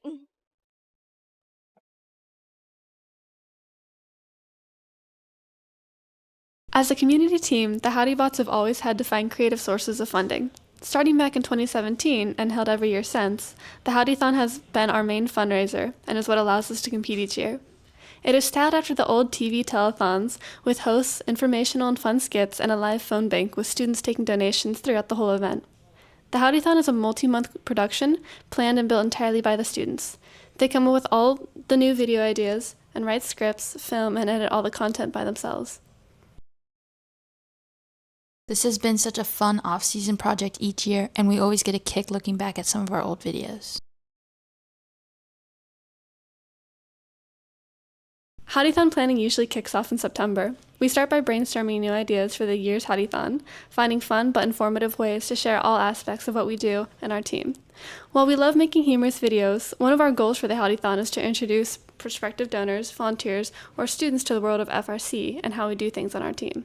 After we've decided on which video segments to include in the Howdython, we assign every student to a video segment so they can start collaborating and writing their scripts. Making sure a video gets completed on time is a lot of work. It definitely requires a whole team effort. Once the script is written, the students start filming and taking the role of producer. They have to think about how their script will be transformed into engaging video. They collect all the props, review the script with their actors, and create their set. Even with many practices running through lines, it's inevitable for there to be mistakes. Of course, no video is able to go straight from filming into the Howdython. Students have to learn how to edit their videos, cutting and editing those clips, as well as adding any voiceovers. While a lot of the Howdython is made up of pre-recorded clips, there's still a lot of work to do to help our student MCs stitch it all together into a complete story. That's where our telethon master script comes in. The master script sets the sequence of the video clips and the dialogue for the student MCs to help transition between videos. It also inserts regular live break-ins for the MCs to tell corny jokes and thank recent donors. For our 3-hour event, our master script is usually over 50 pages long. Speaking of MCs, even though they have the help of the teleprompter, our hosts have to practice their lines several times before the event to minimize mistakes while live. During these practice runs, we also revise the script to make it flow more naturally. Another important part of the live Howdython is the backdrop that appears behind the MCs. It's set up to be similar to our pit setup at competition. In addition to using our pit cards, we also set out banners, past season robots, game elements, and small trinkets we have collected in the shop. During the Howdython, our students receive and make calls to family and friends, asking for donations and to share more information about our team. Before that can happen, we have to train our students on how to answer calls, collect donor information, and stay professional. Students make up fake aliases and practice calling each other, which really tests everyone's seriousness. Finally, on the day of the Howdython, we start setting up very early before we go live, making sure everything is organized and ready to record. We have a quick team meeting to hype up the team and inform them of phone shifts and roles. Finally, we go live on Twitch, start making calls, introducing segments, and thanking everyone who donates. We love the telethon because it also gives us a chance to educate our community about the first robotics program and highlight our hard work during the robot season. We can pour a lot of love, time, and effort into this. From start to finish, we spend around 2 months working on it. This is what we call an all play, meaning every student has a role to play to make it successful. We took a tour of our shop space earlier, and I can certainly understand why the rent is so expensive. But what makes robot parts so expensive? One reason is that we build large industrial robots that must be incredibly durable but also nimble, taking hits from other 120-pound robots, bumping into things at a high speed, and in some games, leaping off field elements can take a toll. A robot has to be tough to withstand all that. This means that the parts need to be made of quality materials, which can be expensive. There are specialized parts made just for FRC robots. For instance, there are custom motors, specialized wheels, batteries, and wiring hubs that make up the brain of our robot. Because of the wear and tear our robots endure during the season, many items need regular replacements. People often don't realize how expensive parts actually are. Let's see if some of our students have any ideas. Welcome to The Price is Right, hosted by the Howdy Bots. I'm your host, Reese, and I'm with my co-host, Ria. And these are our contestants. Hi, I'm Arjun. I've been doing FRC for 1 year, and I'm into CADing. Hi, my name is Ian. This is my first year of FRC, and I'm into programming. Hi, I'm Melina. This is my 4th year in FRC, and I'm in business. We got some lovely contestants today. Now, Ria, what's our first item going to be? Our first item is going to be this speaker. Breaker. All right, contestants, ready your whiteboards and guess the price of this wonderful item.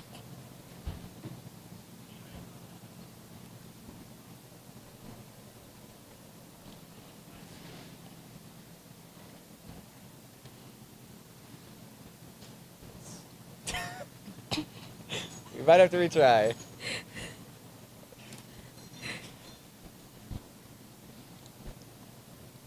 Now, contestants, show your answers to the screen. We're looking at $60, $40, and $25. Some real competitive answers, guys. Now, Ria, what's the actual price? The actual price is actually $56. Now, while we wait for our math wizard to come figure out the difference and figure out who won that round, let's talk a little bit more about the breaker. It's a very useful tool. We use it to power our robot and make sure it doesn't trip any wires. Because a battery that is just hooked up to wires is going to continuously run. But a breaker, that allows us to constantly turn off our robot, which is very useful because our robot can definitely hurt someone if it's left on. Our closest contestant was actually Arjun, so he earns 1 point. Who has the most points in 3 rounds wins. Now, Ria, what's our next item going to be? Our next item is this Spark Max. All right, contestants, write your answers for this item. Is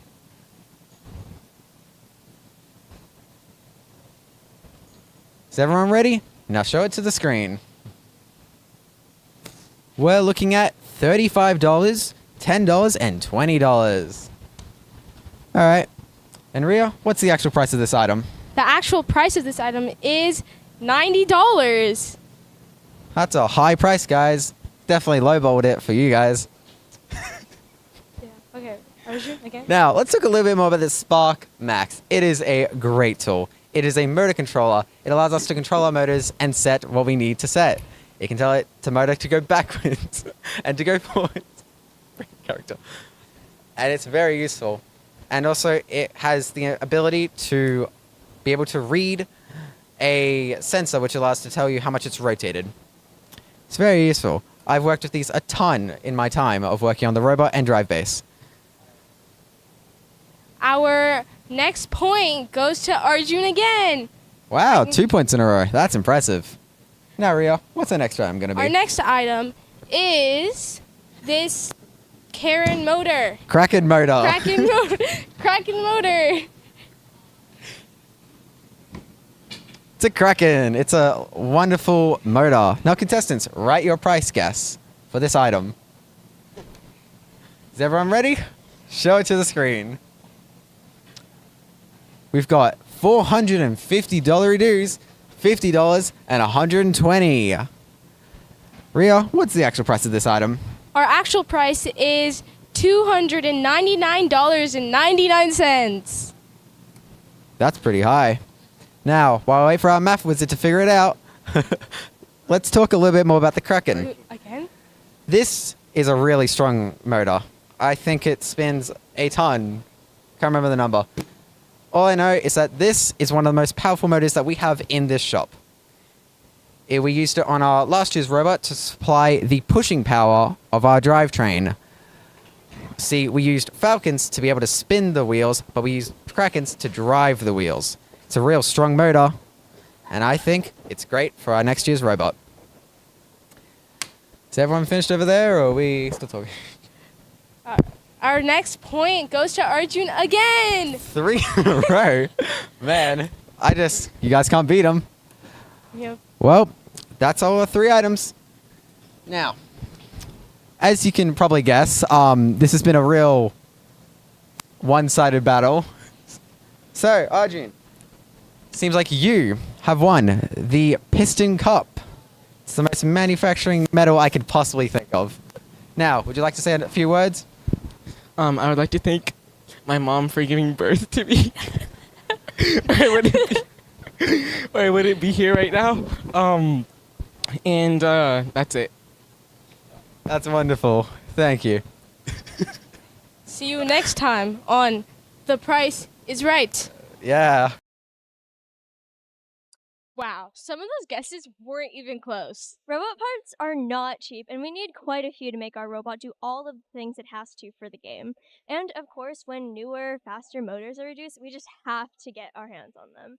But as technology and engineering of our parts has increased tremendously, so has the cost, which means we have to fundraise more and more each year, the majority of which we get through the Howdython. That's right. The Howdython is our biggest individual source of how we earn money for the build and competition season, as well as off-season projects. The money that you donate helps us buy the parts needed to make our robot designs a reality. We learn so much from taking our designs and seeing how they work in the real world. In the off-season, we can take our robots to libraries, schools, and other community events to inspire the next generation. Absolutely. And without the money we receive from the Howdython, a lot of us wouldn't have the materials necessary to do our jobs on the team. Plus, in addition to helping secure funding for the year, the Howdython is super fun. Speaking of Howdython donations, it's been a minute since we've thanked our recent donors. Absolutely. Thank you to Priya Venkathathalam, John Allen, Alexander Kaplan, Randy Piscatello, Melina Garcia, Anna Wright, Gabriela Rodriguez, Christopher Carasso Flores, Lisa Rattel, Daniel Castellanos Barreso, David Quick, John Quick, George Decker Hibel, Mary Will Banks, Louis Rastrian, Nancy Sensulo, Sachin Nehar, Donna Piscatello, Michelle Delaney, Kathy Painter, Jared Casarcaro Flores, Ingacio Garcia.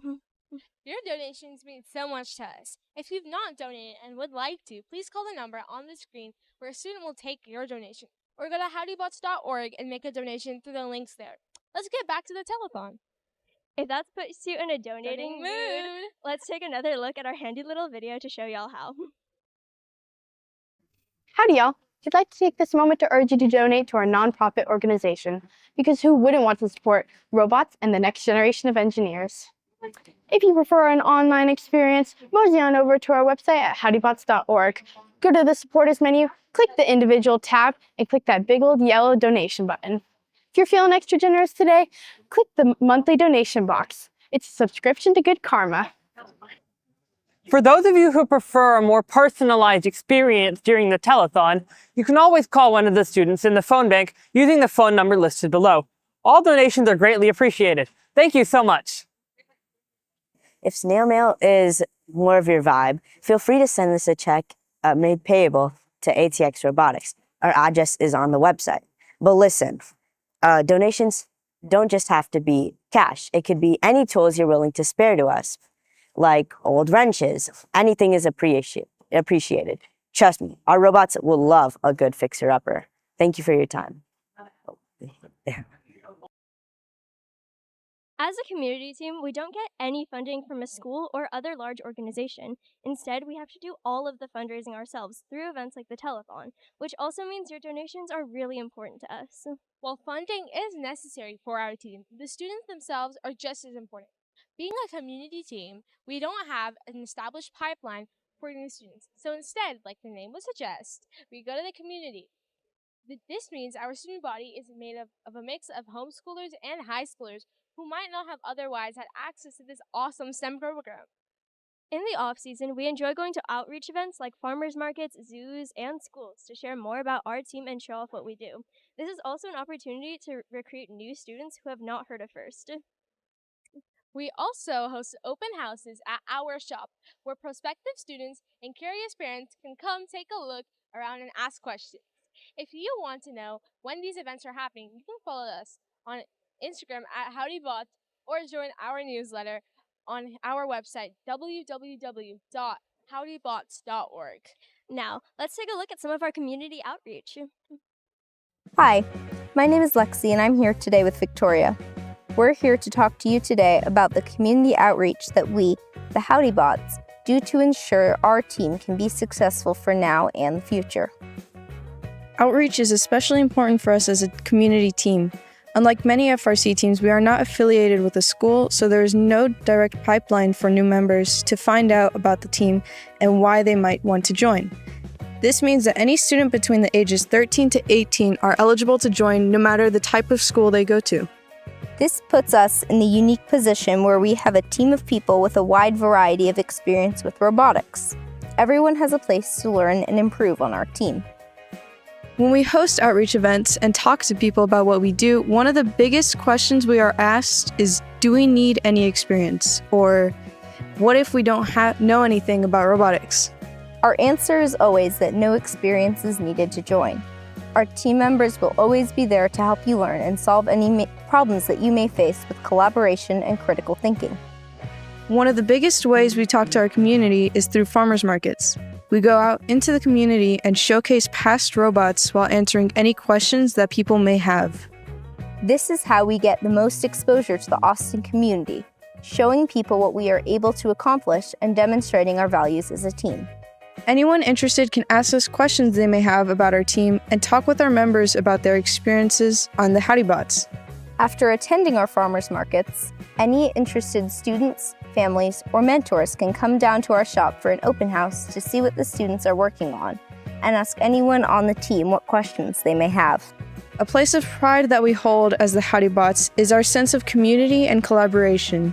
We are always collaborating with others in order to spread the word about STEM. Now, let's talk about STEM Rodeo Night, where we invite kids to do fun, robotics-related activities that we create to teach them about STEM. This makes it possible for kids to learn more about their interest in STEAM through fun hands-on activities. We plant the seed of STEM education early so they grow up with a positive outlook on subjects that aren't usually class favorites or school priorities. With all these ways to recruit new members, we ensure the Howdy Bots can continue bringing STEM to the community for years to come. I love watching kids' reactions to our robots. They get so excited when watching them move. Me too. I like when the kids realize, wait, I can do that too.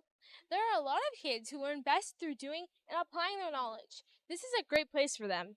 It really is. When we have more time, we will do fun activities like learn about wind resistance using Hot Wheels and note cards, or help the kids program mini robots that are able to draw fun shapes on paper. I wish this was around when I was a kid. So now that we have all these new students, what do we do with them? Well, we start teaching them, of course, starting with the first robotics core values. The first values are competition and gracious professionalism, and they are core to how we approach this competition. Cooperation is a blending of cooperation and competition, and it means that teams work together and help each other bring out the best robots to the field so they can compete fiercely and at the highest level. Haley, can you describe gracious professionalism? Sure. While we do compete fiercely, we are also gracious, meaning we are not boastful when we win. We take our losses in stride, and we never speak poorly about other teams. We also conduct ourselves in a professional, positive manner at all times. These values make this environment a great one and are also important as we grow and enter the world of work. I think robotics students get a great insight on how to cope and navigate in stressful situations. I agree. I know these skills will benefit me later on. Let's take a vintage telethon video out of the vault for the audience. This video imagines first robotics without these two very important values. Yes, things quickly go off the rails. Let's check it out.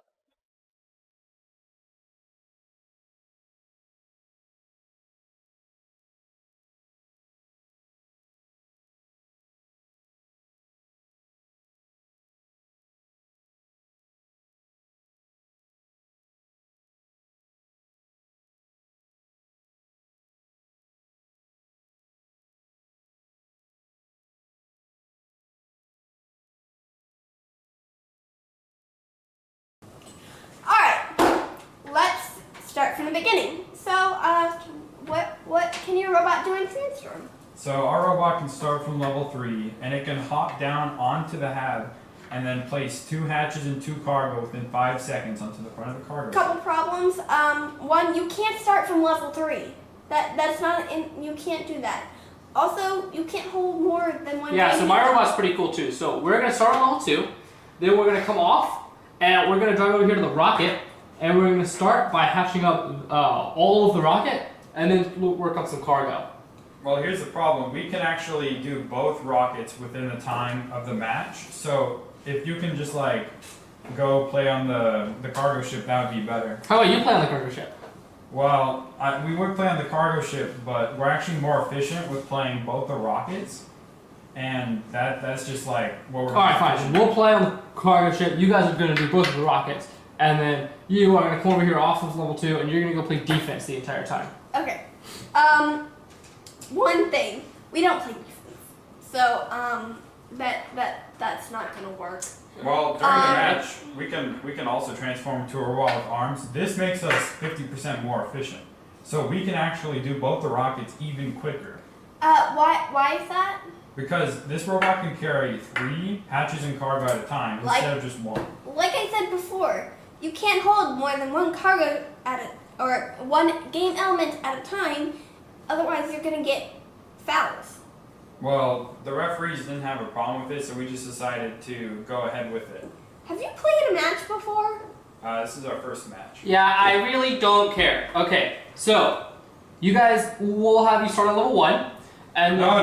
Yeah. We need level 3 because that gets us the extra points. No, you're gonna have you can't start at level 3. You're starting at level 1. Guys, So, guys, you gotta stop. You keep changing the strategy, and you have these unrealistic expectations of how the game is supposed to be played. I don't care. And you can't do this. No, and we have to figure out. Level 3. You can have level 3. Y'all can have level 2, and then we can just go. This is gonna score here. You guys are gonna be scoring over here, like we said. Okay, fine. If you guys really want to score something, you can score on this rocket over here. All right, you can have that rocket, and then we'll play cargo ship. We can't do. Oh wait, we want the cargo ship too, though. We can do the entire rocket and both the cargo ships. All right. So we can also take the cargo ship and both the rockets, and they can both turn into an amazing robot. This is our final robot that we made. All right, it has an arm and everything, and it can go front flip up onto level 3. Again, forget about your fantasies. We are going back to the normal game field. Okay. Okay, guys. Robots. Let's start over. Okay, we're just gonna start over. We're gonna completely start over. Okay. All right. So what do you do?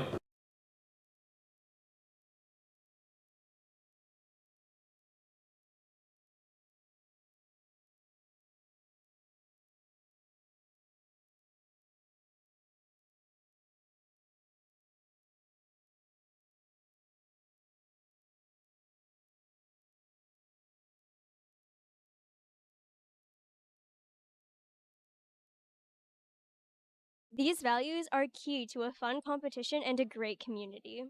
I still remember one year at Worlds when a team from Mexico had their robots stuck in customs and didn't have anything to compete with.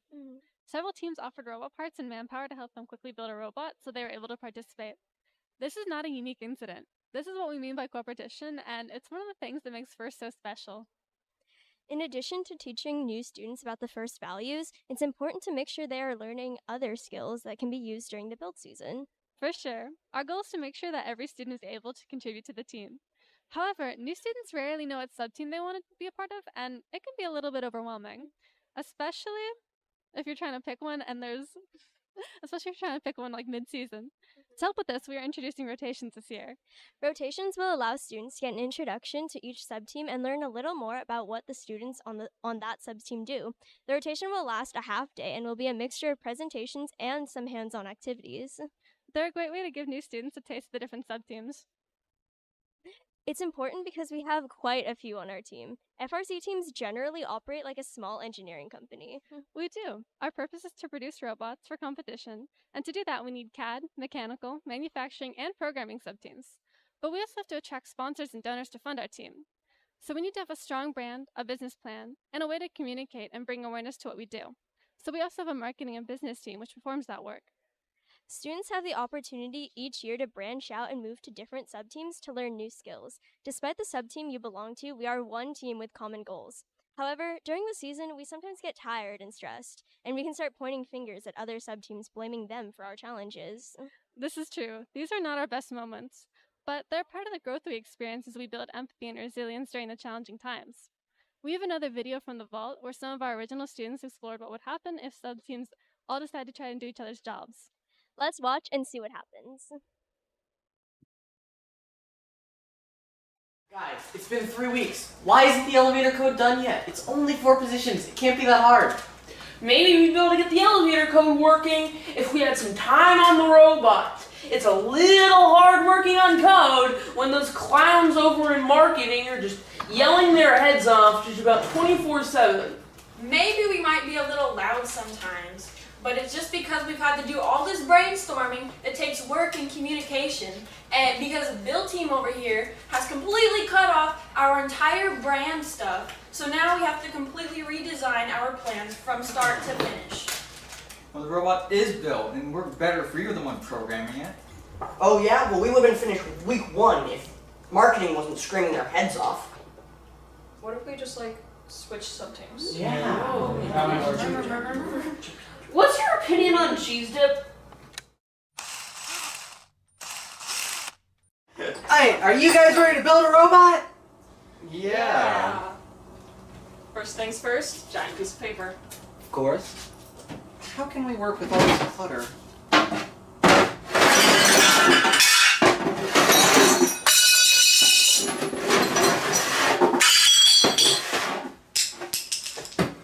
Much better.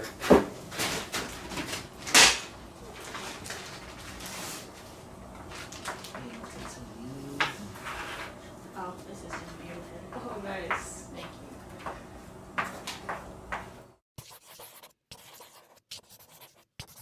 Alright guys, we have a robots build program.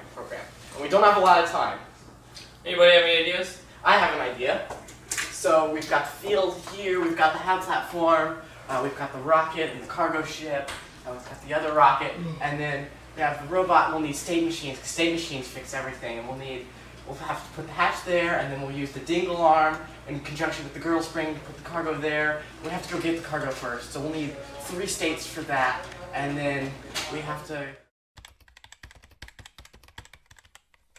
Does anyone know what marketing actually does? Well, they usually start the day off by stealing all our computers and then talking really loud, so maybe we should start there. Agreed. Wait a minute. How do we steal our own computers? I'm gonna go ask my mom.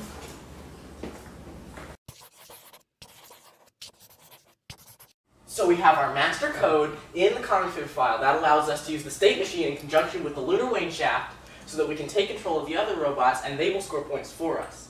Now, at the end of the game, we can use our suction cups with another config in the config file in the state machine so that we can then climb to the top with all 6 of the robots. Okay, so we're all in agreement that our robot will be a cardboard box that drives around gracefully with our brand standards and theme built into it, right? It's gonna be beautiful. We should make a Gantt chart so that way we can keep track of what we need to do. Yes. Step 1, make the robot drive. Wait, how do we make the robot drive? Hey guys, how's it going? Mom, what does marketing team do? I'll be back.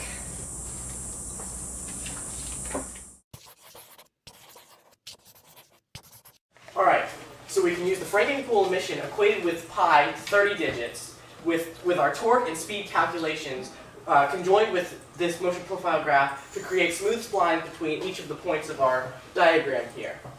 And with that, we can reduce our cycle time down to 3 seconds per element, which should allow us to play everything on the field, just by ourselves. Alright, so my mom pulled up their Gantt chart for me so we can figure out what to do. So now all we have to do is raise 30 grand, design the pit, conduct outreach events, design our t-shirts, write chairman and business plans, and make sure that every single person on the team is developing into a happy, successful, confident adult between the 3 of us. Well, I can ask my Gram for 20 bucks to get us started on fundraising, I guess. Sounds like a start.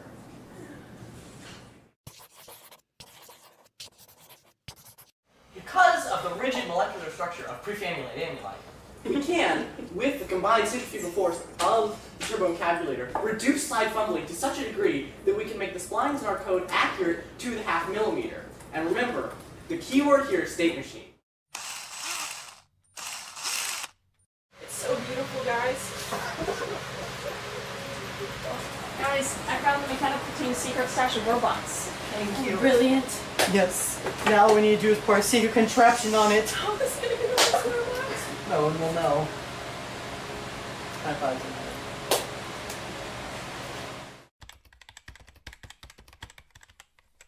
Let's go ask people for donations. I'll go ask the marketing team. Yeah, I'll go ask Kervin. I guess I'll ask somebody. Can I have some money for some donations? No, you can't see it. Look, just here's some money. Okay, go. Okay, thank you. Bye.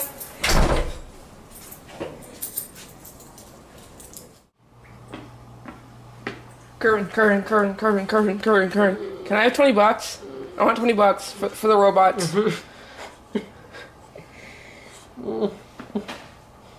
Kervin, I need 20 bucks.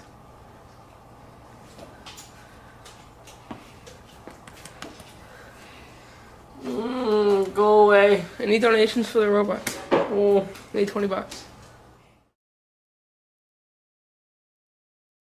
So basically, the only new concept here is our state machine turboencabulator amalgamation as we discussed 6 hours ago. What do y'all think? Sounds crazy. What has everybody accomplished so far? Me and Tyler have raised a whole $20.10. Well, we don't really have $20 yet, but I'm talking about my Gram soon, so I should have it by this Saturday. So you've just raised 10 cents so far. Yeah. So, mechanical, anybody want to demonstrate what we've gotten done? Well, we haven't started programming yet, but we have a plan. We're going to use state machines for everything, and when we combine that with the turboencabulator and our specially made prefamulated amylite circuit board, we can use splines and the Farrell emission equation to create a pathing program that will create accurate autonomous down to the millimeter. That doesn't sound very efficient, programming. He's right. So, marketing, what have you guys gotten done? Drum roll, please. Ta-da! Is that Sheriff? Maybe. I don't think you're allowed to use robots from previous years. It's in the rule book. I mean, There's a rule book?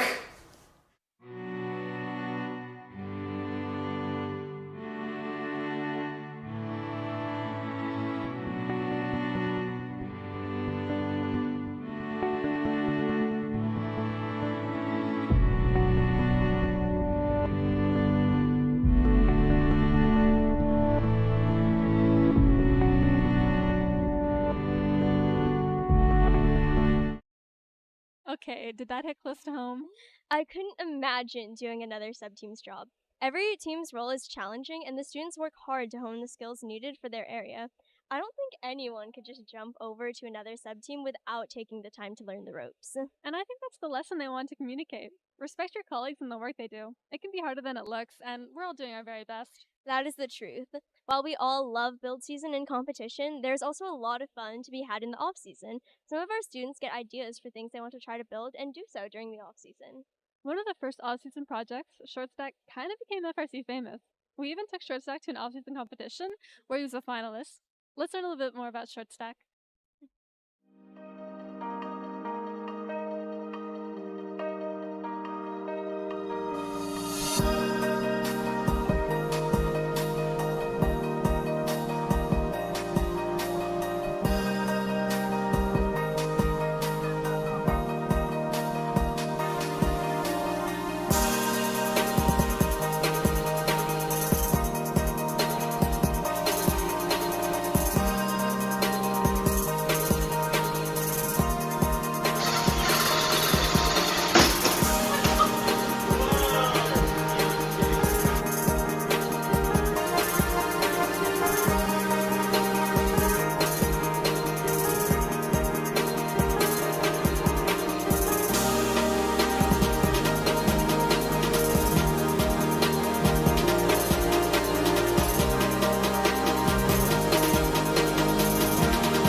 Team 800.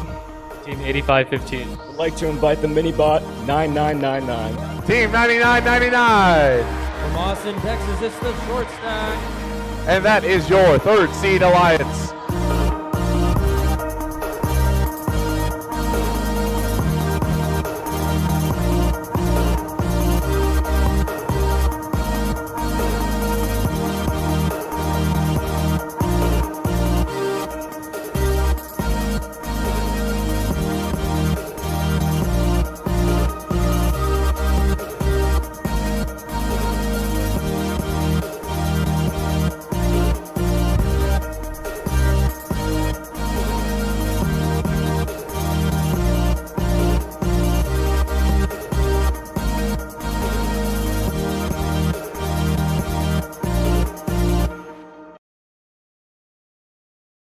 I love that despite trying to make ShortStack the smallest FRC legal robot we could, we still found ways to be competitive on the field. But off-season projects aren't limited to building robots. Not at all. One cool thing about our team is that if you have an idea and the determination to see it through, we will support the idea with materials and expertise. We have also had a student build a minigun that shot small foam balls that were game pieces from a previous game. It functioned almost like a t-shirt cannon, and it was a lot of fun. It had great propulsion too, and shot them really far. Let's take a closer look at a video from our vault highlighting our students' ingenuity.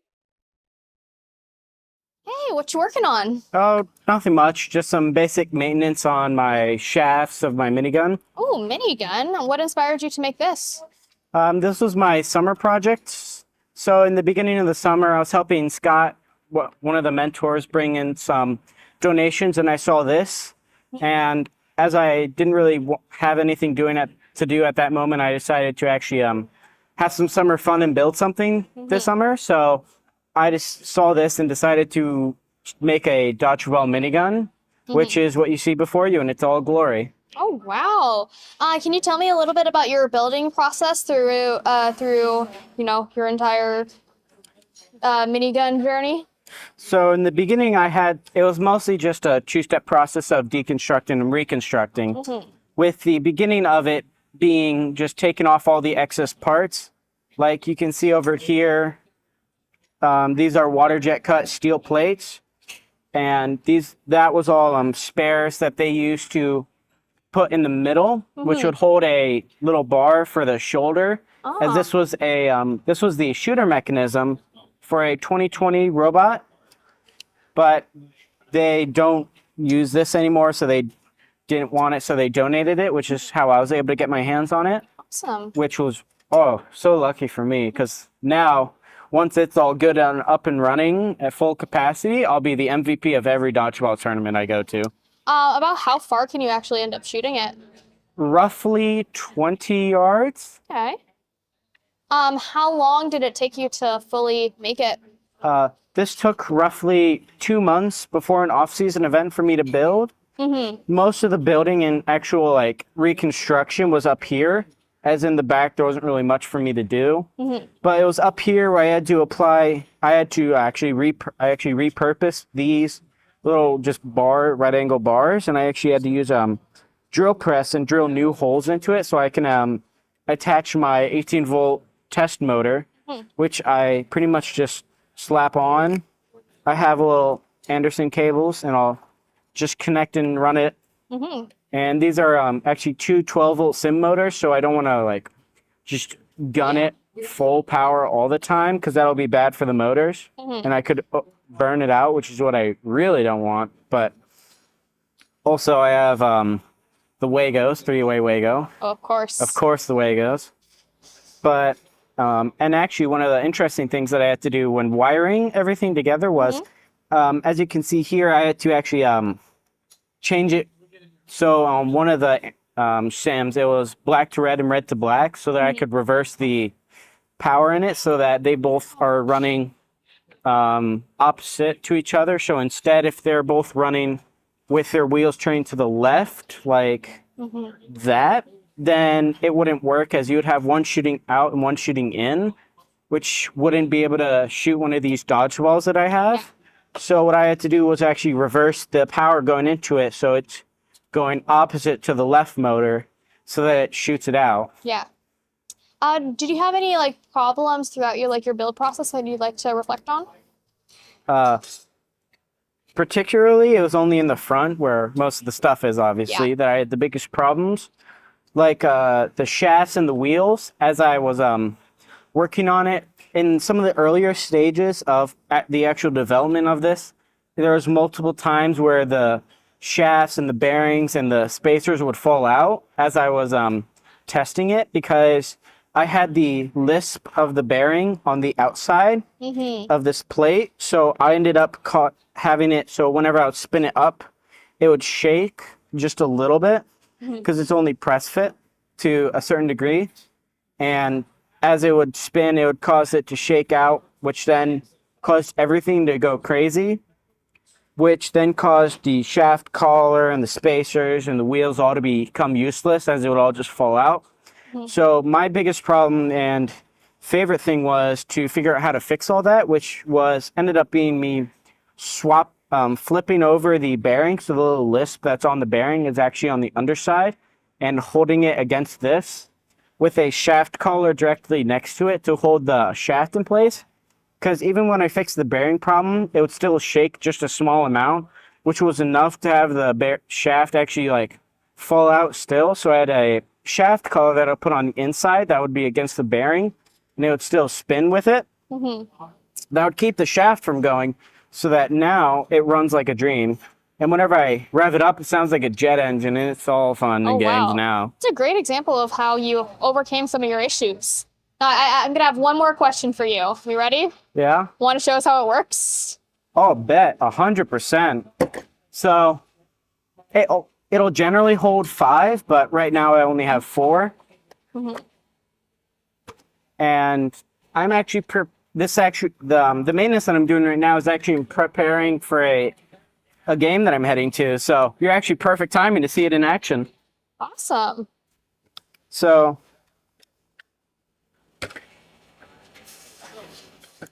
this goes like here pretty much. Then I connect it.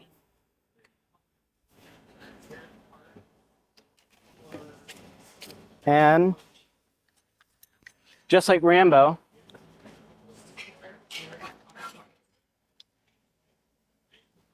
ready to go. Let's go.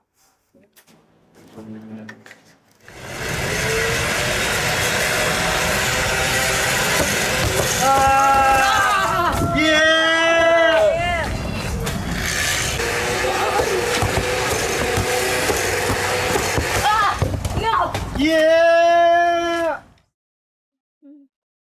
Before we continue, let's check in and thank our most recent sponsors: Glenda Westbrook, Pat Rowley, Shirley Bao, Lisa Sensulo, David Carrington, Axel Quick, Janice Kinvig, Niran John, Sava Ramon, Evan Marchman, Armando Carrasco Vargas, Nacho Garcia, Gay Guthrie, Karishma Durev, Hari Chilara, and Balu SN. Thank you all so much for making what we do possible. We cannot do all this without all of you. If you have not donated and would like to, please call the number on the screen where a student will take your donation. Or go to howdybots.org and make a donation through the links there. Let's get back to the telethon. Some students put their time into building things during the off-season, and other students start learning how to drive our competition robots. Why do they start so early? Driving the robot during competition is very stressful. These robots move fast out there. You're on a different alliance every match with a different team and different strategy.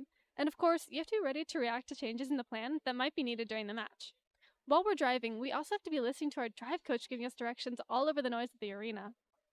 Driving the robot well takes a lot of practice. That makes sense. The earlier they start, the more muscle memory they have, and the more automatic their reactions can be. Exactly. It is a lot like playing a video game. In fact, we even use an Xbox controller to control our robot.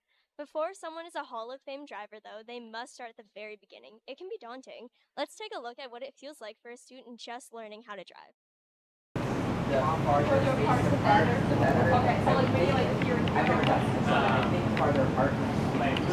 Whoa. Put the controller down. But why though? I wasn't gonna hit anybody. If you're gonna learn how to drive, do it safely. The first step to learning how to drive safely is to turn on the robot. So let's close the gates. All right.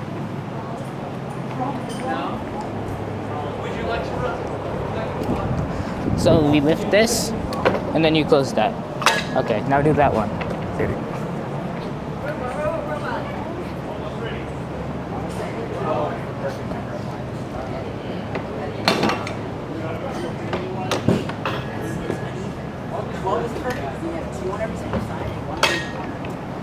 Now if you're stepping over the gate, just go whatever you want.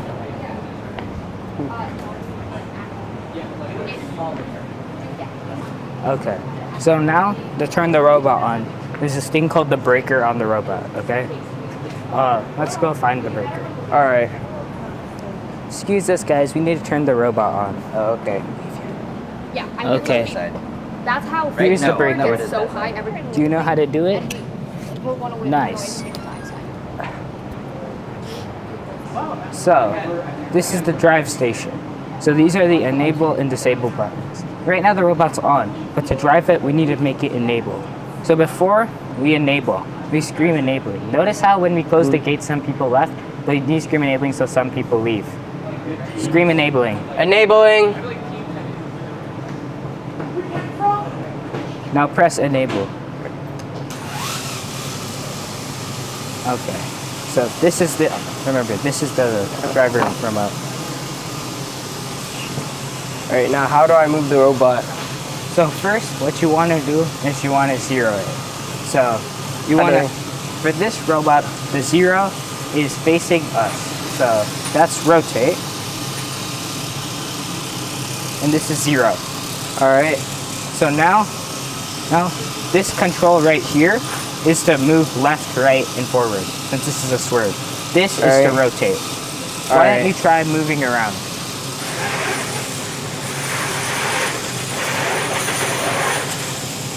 Now go around the contamination zone. Alright.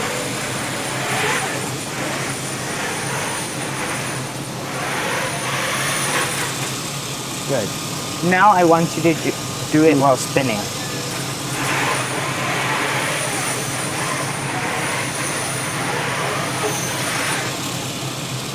Okay. So now we're going to introduce high gear. So this button right here, if you hold it while you're moving, the robot's going to go much faster. So try that. Alright.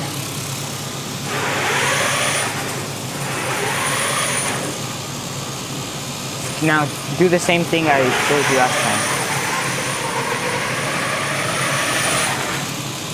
time. Okay, great. Now we're going to add in game pieces. So for this, this is what we're going to do, something called intake. So this button right here on our robot, intakes. So what you want to do is you want to drive into the node and then press the intake button at the same time. And it'll go into there. Cool. So now I'm going to eject it. And now you try. Alright.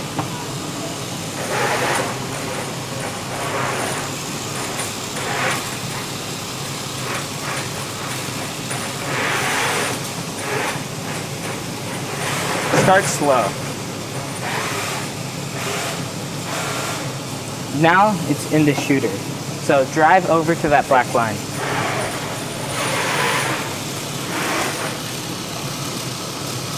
And so now I'm co-driver. So I'm gonna prepare to shoot it. So on this robot, we use this to prepare to shoot and this to shoot. So what we're gonna do is we're gonna shoot 3 into the speaker and 2 notes into the amp. Alright.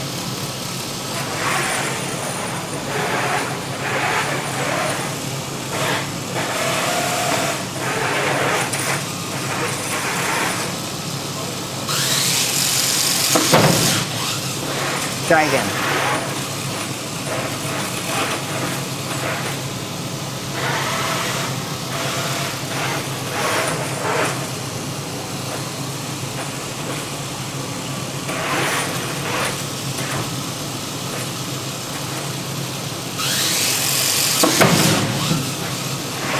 One more note. Alright. Can you intake it on the co-driver? Yeah. Controller? Alright.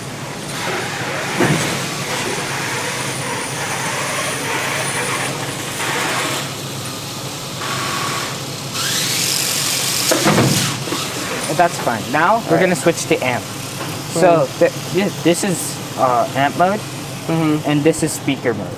So now that I've switched to speaker mode, now that I've switched to amp mode, try picking up a note. Alright. Notice I went to a different part. So now do you see that hole over there? Yeah. So we're gonna try and score over there. So move the robot there.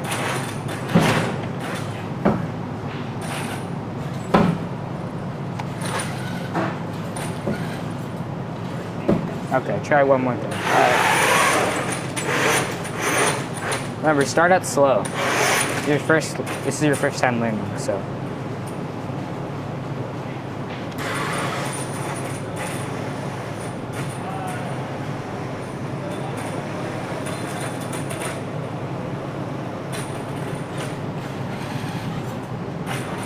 One more.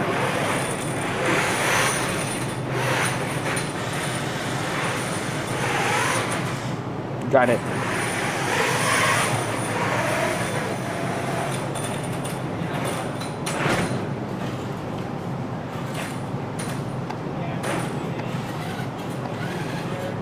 Okay, now I'm gonna switch to speaker mode again. Alright. Okay, now I'm gonna put some notes on the field. Alright.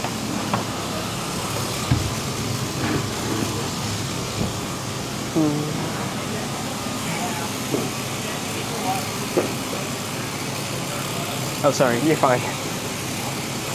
Want to throw that note out? Sure. Alright, same thing. This is our main drill for this robot. 3 into the speaker, 2 into the amp. Alright. Now you can add in some speed.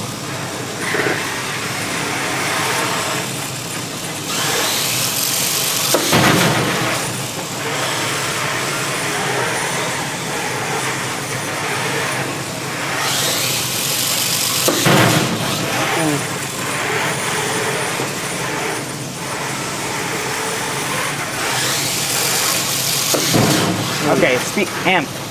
Alright.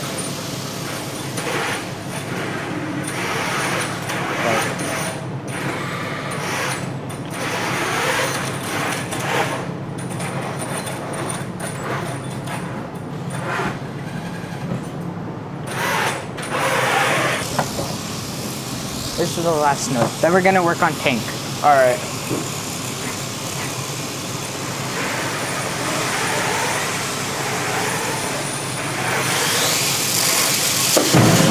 Nice. Now we're gonna disable. Alright. Okay, so remember the first thing we do is enable. Scream enabling and enable. Enabling! So this is the driver control. Alright. So this is a tank drive. Basically, it works like a car, except when you're stationary, you can rotate full. But unlike swerve, you can't go sideways. Oh. And also this time we're doing a pick and place. So the type of mobility drills we do for tank is different. So what I want you to do is start doing the figure eights around those 2 beakers. Start slow, and then once you get more confident, go faster. Alright.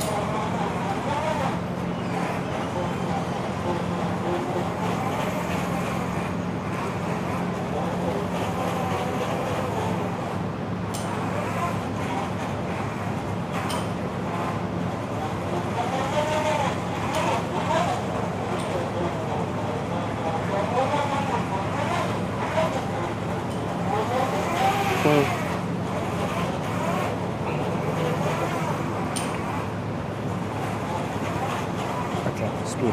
Alright.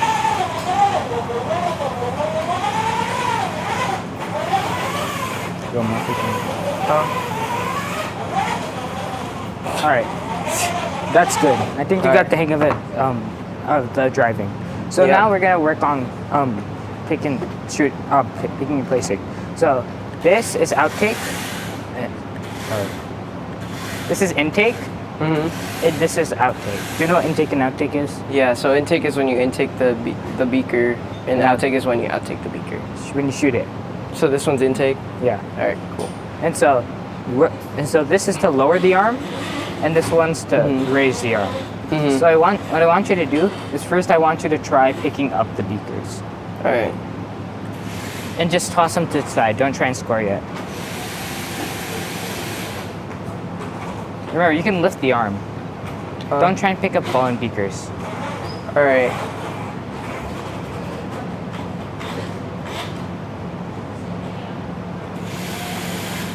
Oh, I know why that's happening.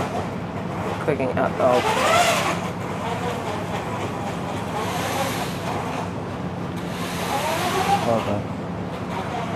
Wait, which one's intake again?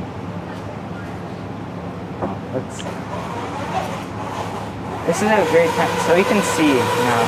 So, this is intake. That's my bad. So this is a way to confirm, right? So you can just look at the robot and run it. This is a. So which one is intake? This one? This is intake. Oh. All right. I guess they changed the controls.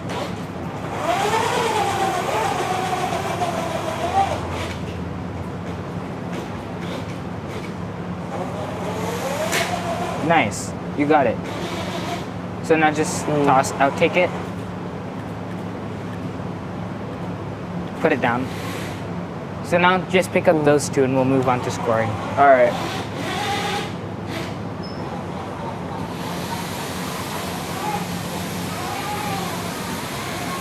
That's it, just scoring down.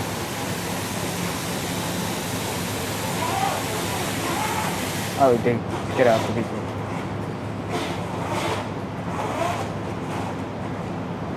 Be slow. Okay, there you go. Let's try scoring this one. So go towards it, and now lower the arm, and just make sure you're in it completely. The beaker's in it completely. Now outtake. You can, yeah, there you go. Now do it with that one. Now we're gonna try and score high. So go down. So you want to like get it as low as possible without touching the ground. So like tap it again. Tap lower arm. Tap lower arm. Tap. Okay, tap up. A little more. Yeah, try that. Okay, now lift the arm completely.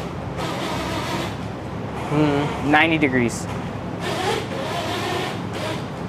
Nice. So now this is the position to score high.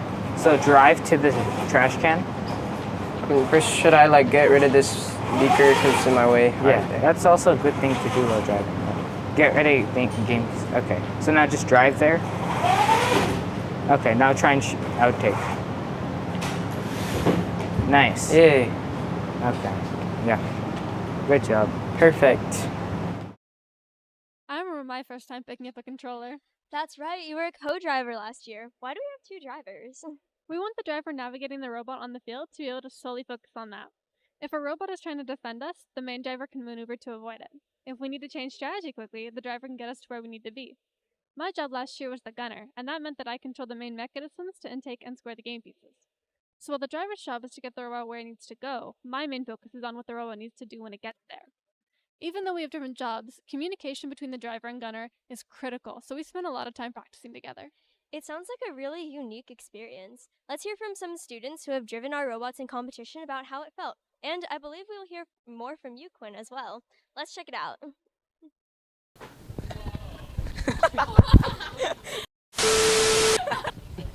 Howdy. My name is Vishnu. And my name is Arjun Majar, and today we'll be talking about first-time driving experiences. Before we start, here are a few mistakes that both we and our team have made.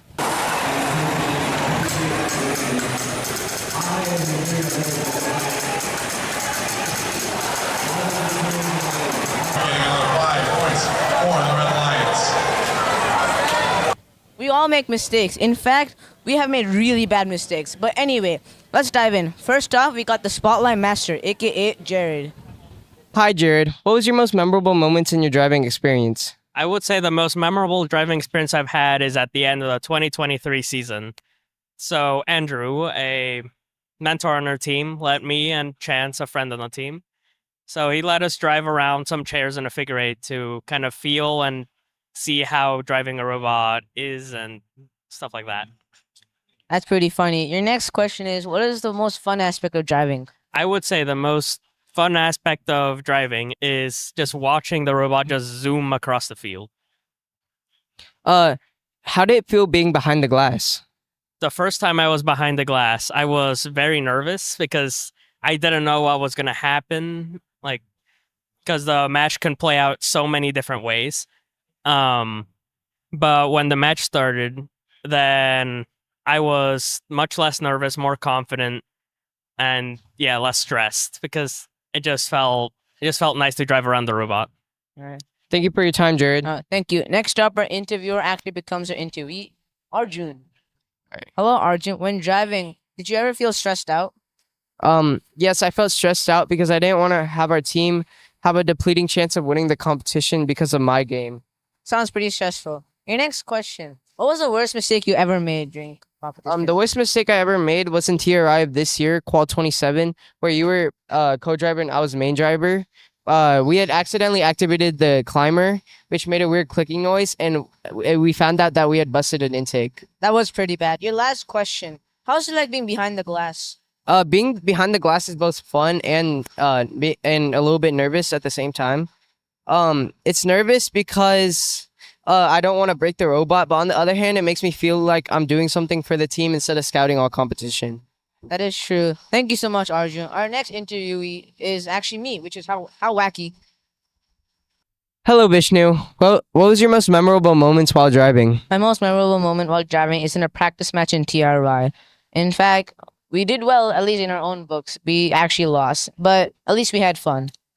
Yeah, that was the only match where we scored more than 2 speakers. Anyway, what made you want to start driving? It was in 2023 in NTX when I saw Jack flawlessly score multiple points, and that motivated me. And now here I am. Sounds great. Lastly, what was your best driving experience? My best driving experience is in qual 13 of TRI. We like me being the main driver and you being the co-driver. We actually formed our like plan with alliances, and we were successfully were able to complete that. Except we still lost. So, thank you for those answers, Vishnu. Our next driver is Quinn. Hi, Quinn. Your first question is, what was the biggest mistake you made while driving? Definitely the highlight of my career was probably accidentally pressing the E stop instead of the A stop at a competition. That was fun, but it was only at an off-season, so I got a pass. But yeah, no, that was the highlight. That must have sucked. Your next question is, what made you start driving? I wasn't really interested in being co-driver, but during the off-season, I was helping two of my friends train to be the actual driver, and no one else had tried co-driving or wanted to step up and do it. So when the season came around, they kind of were just like, Quinn, you can do it. And here we are. That's great. Your last question is, was it stressful driving? I think a little bit at the start, but really it's just the anticipation that gets to me. When you're actually in the match, it's not too bad. All right. Thank you so much. Right, the next driver we will interview is Inesh. Hello, Inesh. What made you want to start driving? So when I started driving, it was mainly a joke because when I told my friends that I wanted to try driving, they made fun of me. So I just tried as a joke at first, but I had a lot of fun, so I just kept trying. That's cool. Your next question is, what were some mistakes you made while driving? So one time when I was first driving lowrider, I tried to score in the amp, but I hit the wall so hard I made a dent, which made amp practice a lot harder. Also, in TRI, I'm supposed to wear glasses for far vision, but I didn't until the last match, and that made some people mad. So That must have sucked. How does it feel being behind the glass? So being behind the glass, at least in TRI, you couldn't really see the scoreboard or the time. So it was actually much more relaxing than being in the stands because I didn't know that I had to make up so many points in so much time. And that was like a big stress in the stands. So it's quite relaxing, actually. Thank you so much, Inesh. Next up, our interviewer is Shelby. Hi, Shelby. Your first question is, what is it like being behind the glass while driving? Being behind the glass is interesting. I'd have to say it's a lot trickier when there's an object on the field obstructing your view because the robot tends to get more lost. That's cool. Shelby, your next question is, what is the most fun aspect of driving? I think the most fun aspect of driving is the adrenaline, power, and control I feel behind the sticks. That's great. Your last question is, what made you want to start driving? I think one of the reasons I wanted to start driving was because I felt more confident in that skill when I first joined the team. All right, thank you for your time, Thank you Shelby. so much. You're welcome. Thank you for watching. That wraps it up. Bye-bye. Thanks for watching. While we have students practicing driving, there's a ton of other skill building happening around the shop. It is really happening all year round, and there are many ways to build experience here. That is one of the many things I really love about FRC. The ability to be hands-on is really good for me. I definitely learn by doing. I hear that. I'm more visual myself, so I love CAD.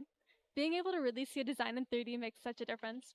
Let's talk to some of our students and hear about their various learning experiences with the team. Hi, I'm Brace. And I'm Myron. And today we're interviewing Avery and Jay. Could y'all please tell us a little about yourself and what sub-team you're in? I am a rookie this year, and I am still undecided which sub-team I'm going to be on. And I've been on the team for about 3 years now, and I've been a part of Drive Team and the manufacturing sub-team. Now that we know a little bit about y'all, we're going to ask you some questions. Avery, do you think Rodeo is effective at teaching us engineering? Yes, I think it was extremely efficient in a teaching way, and personally, I learned a lot about building, manufacturing, and other stuff relating to our robots. Thanks, Avery. Now there's a question for you, Jay. What's something you learned from Rodeo that you can apply to next season? I think learning from Rodeo, we need to speed up our prototyping process so that we have more time with a fully functioning robot so that we can do testing, iteration, and more programming time to make sure that we can compete the best that we can. Thank y'all. It was lovely to have you on the show. Thank you. One of the students mentioned the rodeo in their answer. That is a huge learning opportunity and one that is unique to the Howdy Bots. It's a great opportunity and one that we've done for 3 off seasons now. It's designed just like a mini FRC season and allows students to get a feel for what the real season is like, time pressure and all. Because our team is broken up into multiple rodeo teams, everyone is involved with the robot. Students have to do the work of multiple sub-teams and learn more about what they do. And it gives students an opportunity to step up and lead. The Howdy Bots Rodeo usually takes place in the fall right before this telethon.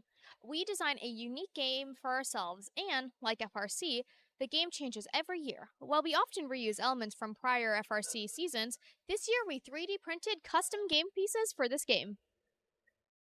We even do a Howdy Bot Rodeo reveal. Let's show you what this year's game was.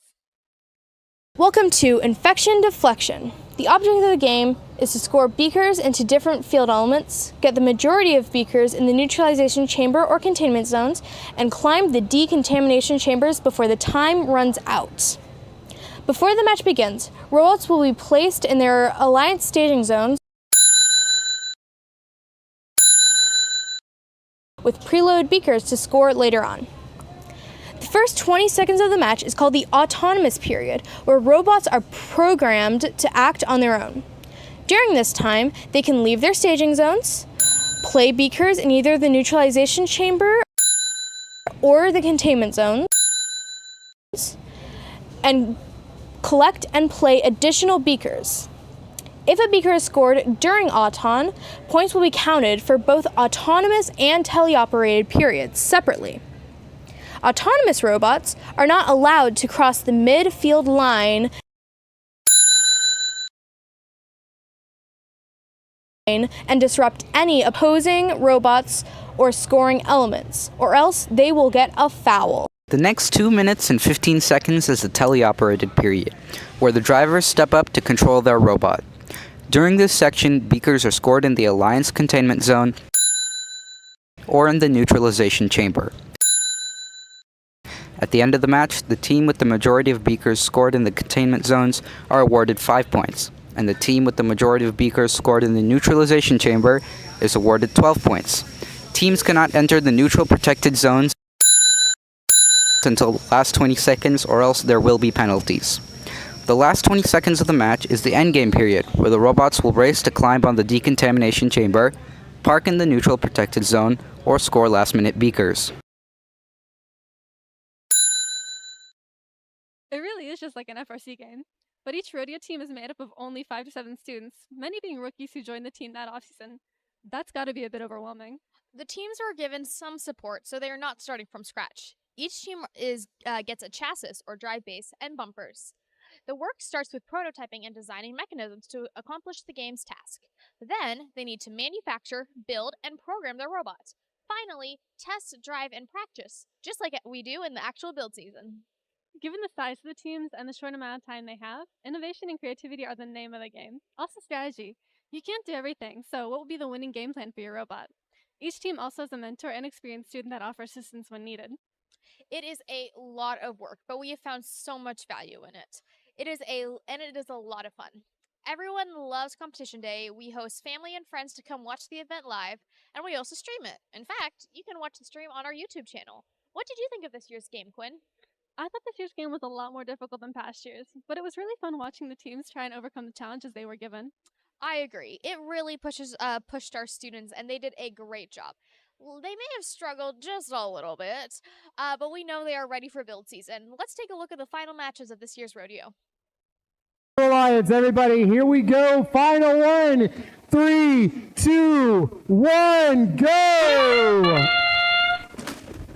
Oh! That is a commanding lead by our number 2 seeded Alliance. 7-7-3-6 with the 6-point score in that central zone. Blues got to work to counter that. 1974 tries to go for the score and they overshoot it a little bit. But 2668, they did get one in their lower zone. 3081 trying to put one up now in the central zone. It's the little arm that could. Can it get up there? And they opt to score in the low zone successfully. We've got 1974. They've got another beaker ready to go. They come over into their scoring area and they score successfully. 3081 is ready to go again with another beaker. Thinking about it, trying to line up. Oh, bot howdies, they just hate that climbing mechanism. 3081. 3081 gets one in the center. My God, that is 2 for the Red Alliance. This is going to be a match. Blue does not have an answer. There's 2 more in the containment zone, but that is not going to keep them catching up if the Red Alliance can keep scoring in that central neutralization zone. 2668 trying to pick up another beaker. 1974 trying to do the same. 3081, they're trying to pick up a beaker on their side. 2668 has a game piece. They were pinned, but now they are free. Good defense by 7736, knocking that game piece loose. 1974, now they have a game piece. They're ready to come up and score for Blue. Trying to answer in that central area. They get one. The sparks are flying in this match. That's at least 3 scored in the central zone. 20 seconds remain. 3081, they've got a game piece ready. Can they get one more score in? 2668's just going for the park. 7736, they're gonna negate each other because they both have parked. 4 seconds. Can 3081 or 1974 get one more score? No. This is gonna be a tight match. Let's see. Hold on. Here we go again. So and it is greetings from the FMS. What was missed was there was a neutralization majority score missed that is worth 12 points. Unfortunately, we cannot edit it after the fact because the score is committed as final, but the 12 points that were missed would go to the Red Alliance, making the final score 33-28. Wow. That's an upset, everybody. Good job, Team 3081 and Team 7736.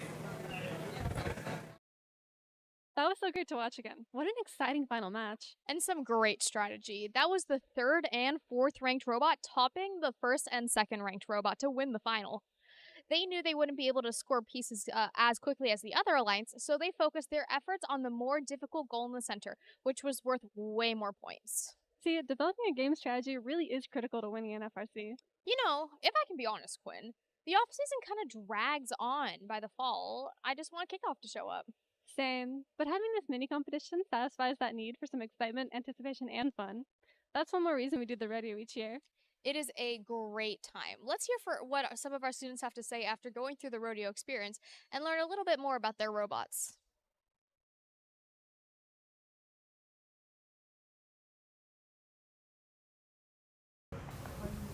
Howdy, we're here with Team 1974, the Muppets. So, please, tell us a short description of your robot. Yeah, sure. So, our robot can do almost all the functions of the game. It can score high and low. And it's the only robot that can score high in teleop in the rodeo. It can also pick up sideways and upright beakers, and it's the only robot that can pick up sideways beakers. So that was pretty cool. But it can't climb. And Lena, can you tell us about how you prototype for this robot? Yeah, so we started prototyping with just the intake. We're using hex shafts and the wheels, and we tested the distance between the wheels to hold the beaker right. And Arjun, what was the best feature on your robot? I would say the best feature on our robot is probably scoring high, because during the competition we were able to get a lot of points on that, and other teams weren't able to do that, so we were able to have an advantage that way. Thank you.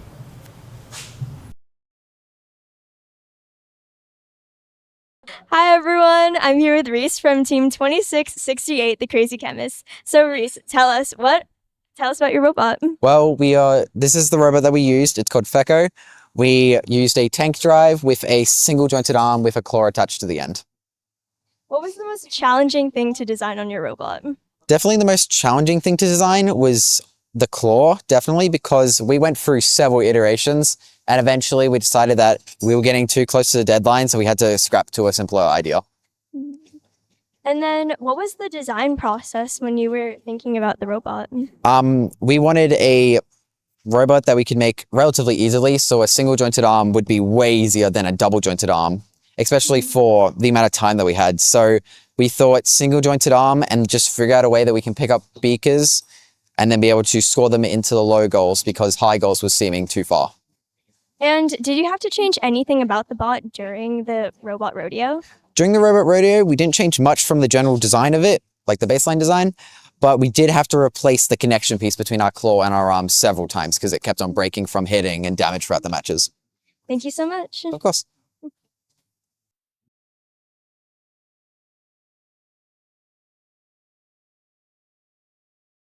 Hi everyone, I'm here with Team 3081, the Chernobyl. So Milena, tell me about your bot. So we have our intake and our arm. Our intake has 4 wheels and 2 motors. Our arm is powered by 2 motors, and it's the main gist of it. We used a chain system down there, and yeah. What is the most unique feature on your bot? I would say our intake. Its design is very different and unique from what we've seen before, as well as how it's actually connected to the arm. So. And Arjun, did your robot perform as well as you had hoped? So our robot did not perform as well during the practice matches. It failed consistently with the arm and the intake system. But then during the real matches, our arm and intake system and our Offseason started to work a little bit better, and that made us win the whole competition. So it worked when it mattered. Yeah. Congratulations. Thank you. Guys.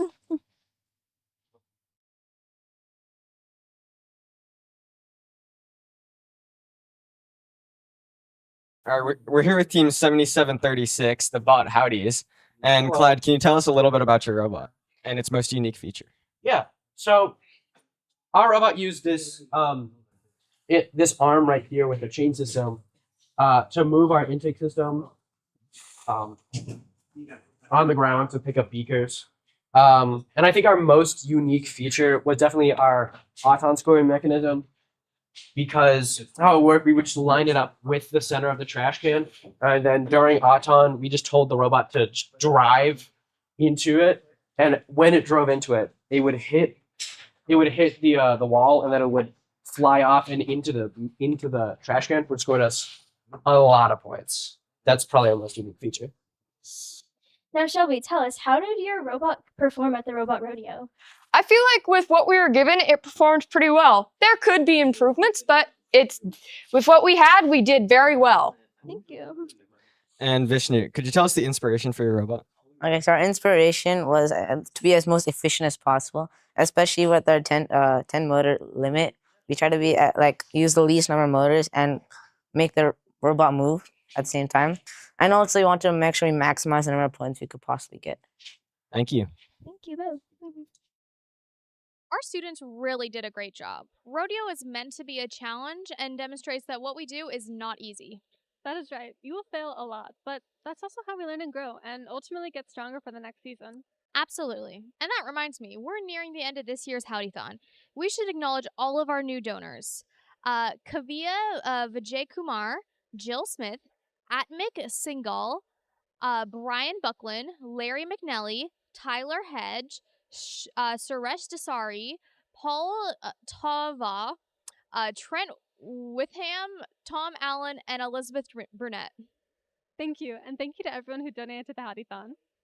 Now, don't go just yet. If you have missed any of the fun, we'll be cycling back to the very start of this Howdython to make sure everyone gets a chance to see the highlights of what we've been up to.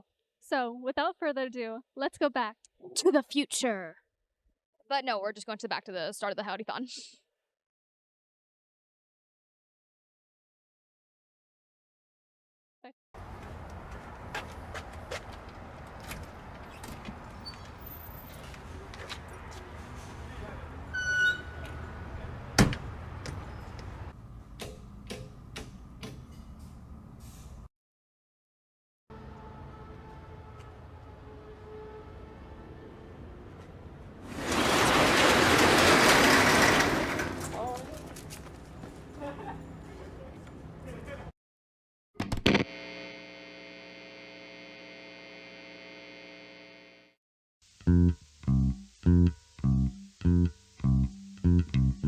If you like to talk to your toolbox, if some code can make you smile, if you like to waltz with a robot, a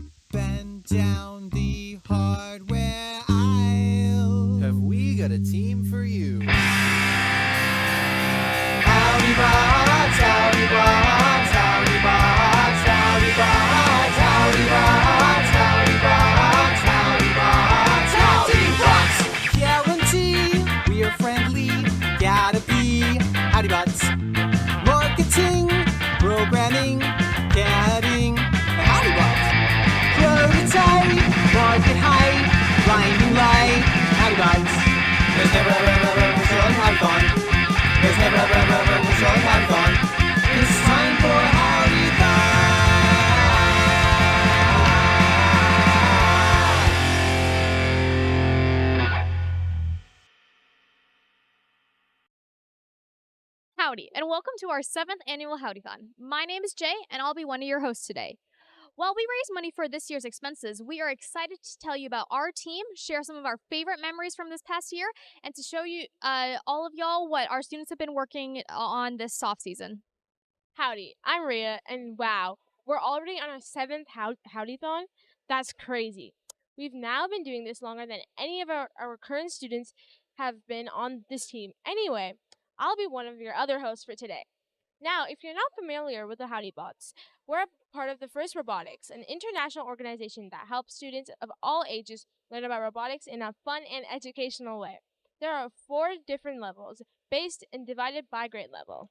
Our level is FRC, or First Robotics Competition, targeted towards high school students. Every January, FRC teams from around the world are given a challenge, and then they build a 125-pound robot to play that game. The teams will work in alliances with 2 other teams in order to play the game. After a 7-week build season, there is an 8-week competition season that begins at the local level and ends at the World Championships. Let's learn a little bit more about First Robotics.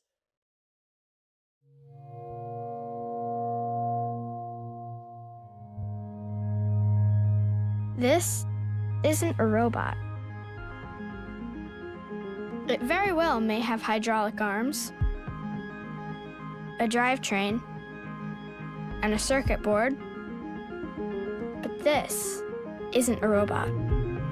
This is a lesson in humility, hard work, and collaboration. This is a CrossFit workout for the muscle upstairs. This is an apple for the next generation of Newtons. It's a lot of things, but this isn't a robot. This is a roadmap that leads straight to engineering. This is a rock to shatter 1,000 glass ceilings, a rope to pull a generation up and out of poverty, a sledgehammer to break down cultural barriers, and a universal language spoken in every nation on Earth. And because of that, this is a compass that can help point the way to peace. But please, don't think this is just a robot. This is Glastonbury for technology. This is mission control for the next moonshot. This is the Rosetta Stone to help translate the future. This is the sport that will help us win tomorrow. This is the software to program ourselves to cure cancer, build a clean engine, or step foot on Mars. But this isn't a robot. It's a machine to build the people who will change the world.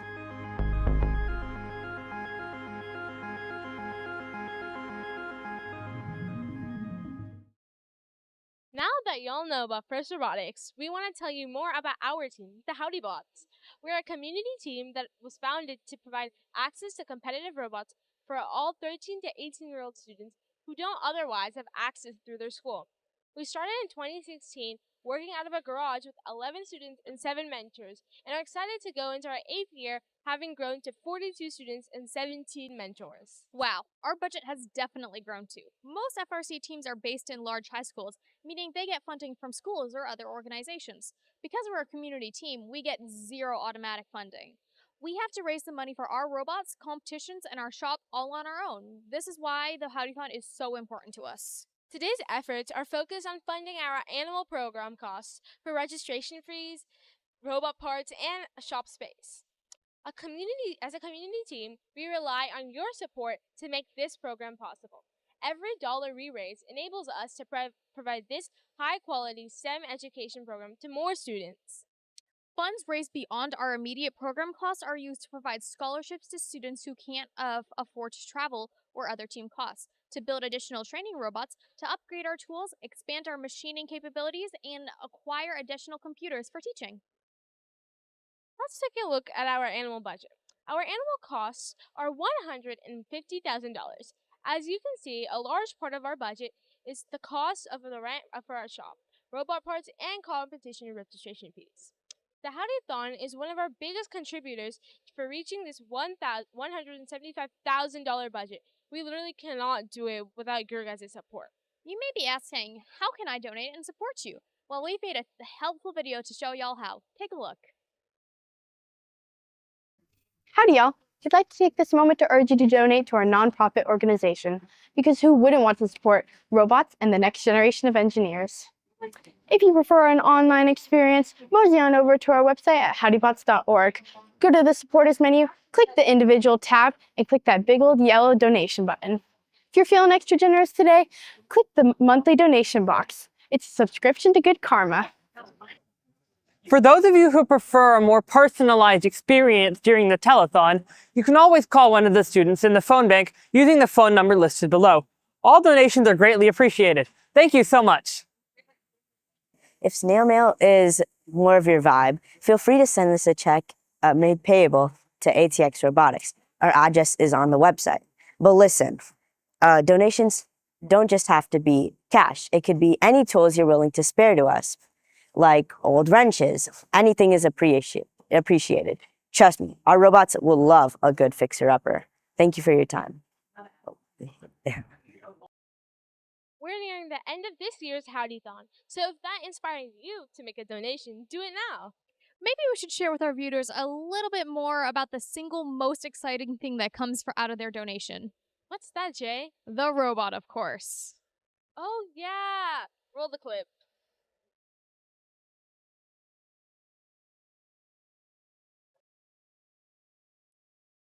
Oh, how I love the robots so much. Don't Me you? too. Yeah, I know. It's my I love favorite so much. part of the competition season. I know. And like, remember when the zip tie and like all of that? That was so fun. Zip tying the robot is definitely.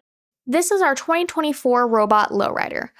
Lowrider competed during the Crescendo competition at the Waco and San Antonio events, as well as the Texas District Championship. Now, let's take a look at all of Lowrider's major mechanisms. First up is intake. After analyzing this year's game pieces and rules requiring bumpers all around, we determined that an under the bumper intake would be the most advantageous. Since we never built one before, we created multiple prototypes to identify potential failure points and find a design that integrated well with the rest of the robot. Through our prototyping, we discovered that the silicon stretched over polycarbonate tubing was highly effective for gripping the nuts. Eventually, we switched the polycarbonate for carbon fiber to save weight and enhance reliability. One of my favorite aspects of our intake design is the ability to change which mechanism receives note based on the direction the selector roller is spinning. Another issue we ran into was width, as initially we made the intake channel too small, which caused notes to get stuck. To address this, we redesigned the swerve packaging from our space. Using trial and error, we found a material to help grip the ring. Next, let's discuss our turret. At the beginning of the year, we anticipated heavy defense against a subwoofer. To counter this, we wanted to ensure our robot could score from various locations, making it less reliable on the subwoofer. The turret, combined with April tag sensing capabilities, allows us to score from multiple angles and distances, even under defensive pressure from other robots. Passing a note through the center of the robot posed another challenge. We couldn't tie an encoder, which measures rotation, one-to-one with turret movement, so we developed a solution. We used two encoders on the main body, allowing us to calculate the rotation of the turret using the Chinese remainder theorem. A simplified analogy is thinking of it like a clock, where the faster encoder acts as the minute hand and the slower one as the hour hand. We discussed that there would be heavy defense against the subwoofer, so that having a turret with April tag sensing capabilities would allow the robot to score points that aren't against the subwoofer. Now onto the shooter. This component was challenging. Our initial prototype performed well, but when we transitioned to CAD and built the design, the results were inconsistent. We discovered that our old feeder was squeezing the note and pulling it in multiple directions, leading to these inconsistencies. To solve this, we experimented with different speeds for each side of the shooter to fine-tune the range and minimize issues like slipping or notes slipping midair. We also added a beam brake sensor to provide feedback for the driver, indicating when the intake was complete and when the robot was ready to fire. Next up is our amp mechanism. The AMP proved to be our simplest and most consistent mechanism this year. It included 2 rollers for intaking the note with a programmatic stop to prevent it from passing through completely. Once the note is in place, a hex shaft paired with a hex borer encoder pivots the note into position for placement into the AMP. The only consistent failure point we encountered was when the AMP roller struggled to grab the note, but we mitigated this by adding a polycarbonate sheet to guide it. This mechanism was my favorite from this season, considering it only needed a few iterations and it made us a very useful and reliable alliance partner. Finally, our climber mechanism is mounted on the same hex shaft as the amp. We use ratchets and chain to create a hard stop for when the arm is raised sufficiently for us to grab the chain.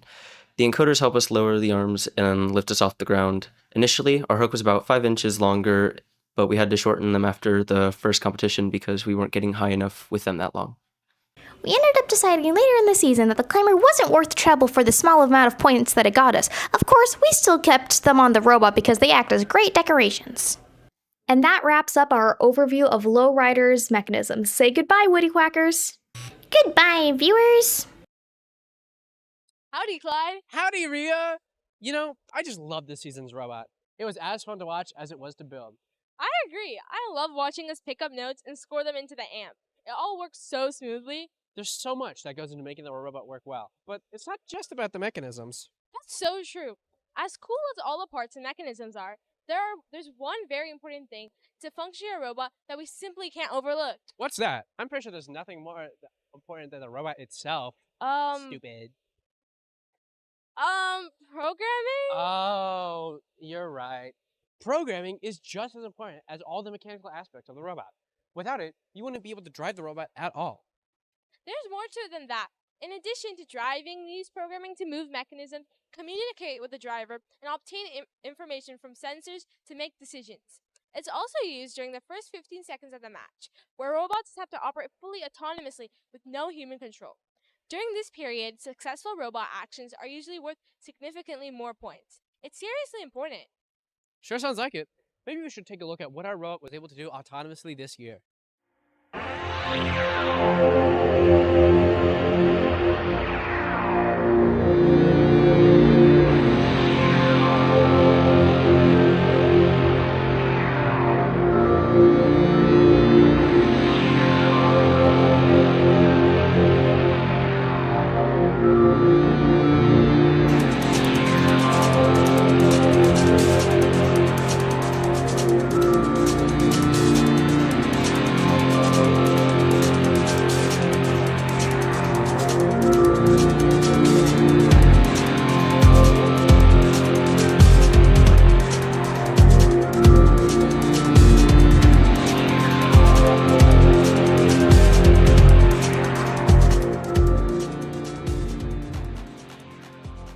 Enabling.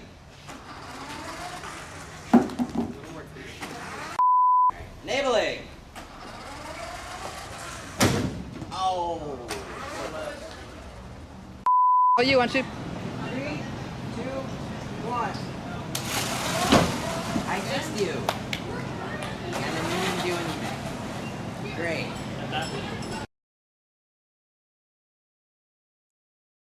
That really is amazing. Those autonomous routines have to run so precisely each match. Yeah, and we had 3 or 4 different routines we would run, depending on our strategy for a particular match. In fact, toward the end of the season, our programming team was able to create new routines in between matches if there was something special we needed. And those autonomous routines were so critical to our success during competitions. Yeah, in fact, let's see some of our highlights of our competitions this past year.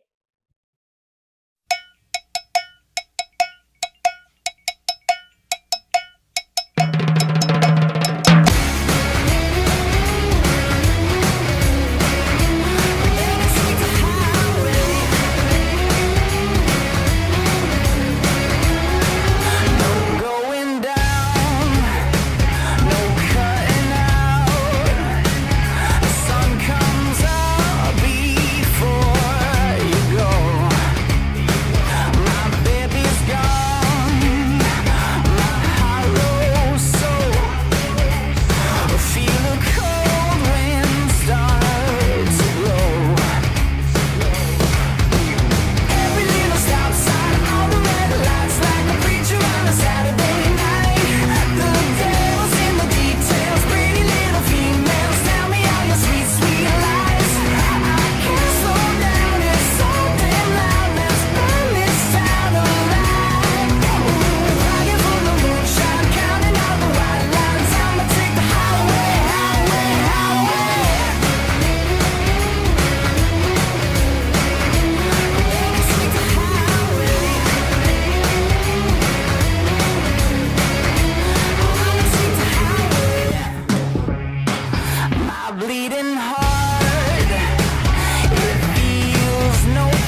that was so fun to watch. I miss competitions so much. They're really tiring, but when they're over, I want to do it all over again ASAP. It's the same for me, but we're only 4 months away from the next one. It'll be here before we know it. There's a lot to learn from competition, too. After every competition, we'll sit down as a team and talk about what went well, what didn't, and what we can improve. That's right, Clyde. And since there's just a small amount of time before the next competition, we are very thoughtful about what improvements will have the biggest impact on our competitiveness. It can feel more like Shark Tank, with every sub-team making their pitch as to why their improvement is the one that needs to be made right now. Oh my gosh, it can definitely get a little contentious, but it forces us to focus on the impact each change will make and prioritize what we work on next. Everyone wants to make their part of the robot better, but we can't do it all. Not every change that improves the robot will improve our results on the field. That's a really important distinction, and as a student, it's been a really cool concept to learn. We have to keep our goals in mind and our strategy in mind as well when we're thinking about what we're trying to do with our robot. Let's have a debrief on competitions with some of our students right now. I would love to get their impressions on this year's competitions. Me too.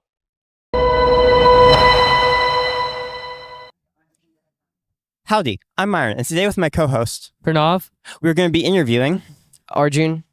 Shelby. Okay, Shelby. Now, if you were to change one thing about competition or season, what would it be?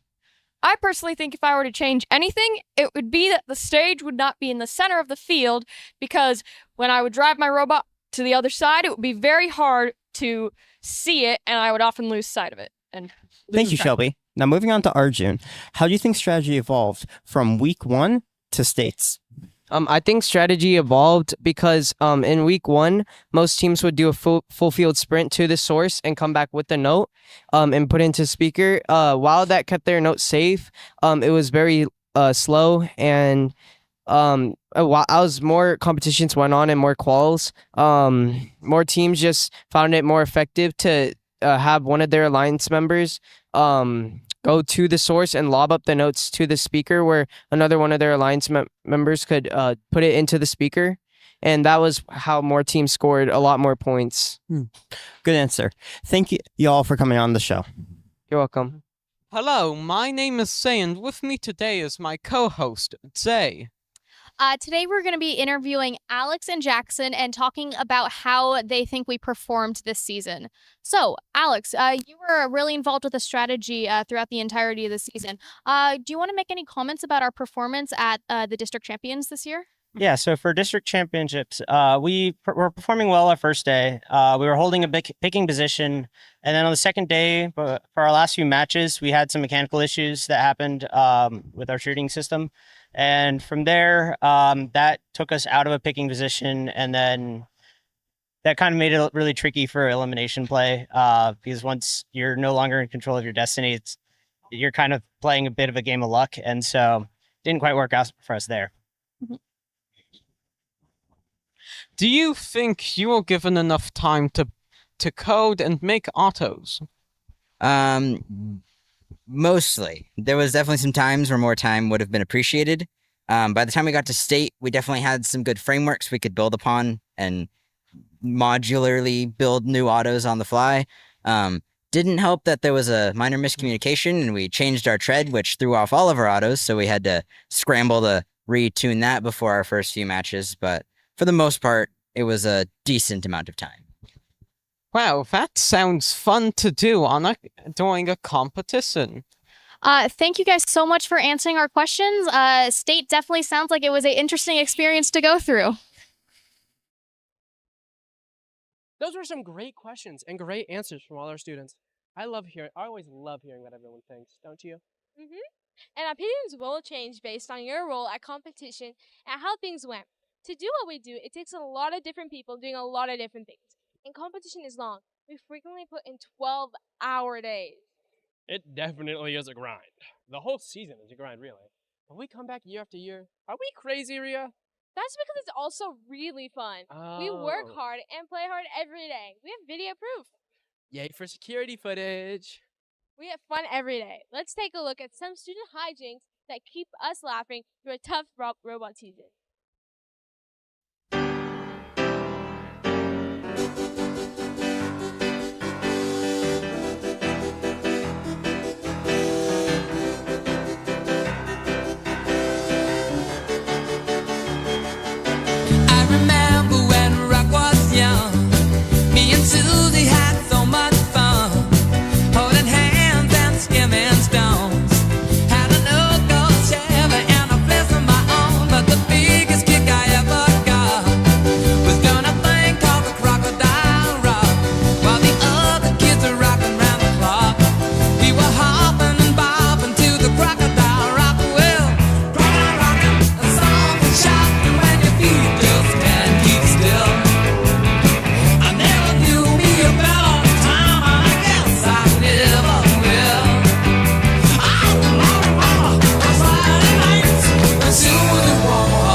one of the best parts about First Robotics is the friends we make along the way. What a great set of memories from this past year. Absolutely. Well, we've had a great time showing others to see about our team, including our primary build season and competition season, off-season projects, and the fun we have throughout the year. Hopefully you can now see why we all think FRC is such a fun experience and why we all gladly dedicate so much of our free time to the team. But again, none of this would be possible without the support of so many amazing donors. We can't tell you enough how much we appreciate you. As much as we are set to conclude this year's Howdython, let's acknowledge all of our remaining donors. Carter Linville, Callie Coaz, Courtney Tucker, Raymond Sims, Tyler Hedge again, Harry Chill Era, and Jason Garez. Thank you so much. We couldn't do it without you. Thank you! And now it's time to wrap up our 7th annual Howdython. We'll all see you back next year where we'll fill you in with all of the exciting things that happened to us during 2025. We'll leave you with a teaser for the upcoming game. We can't wait for January to arrive to find out more.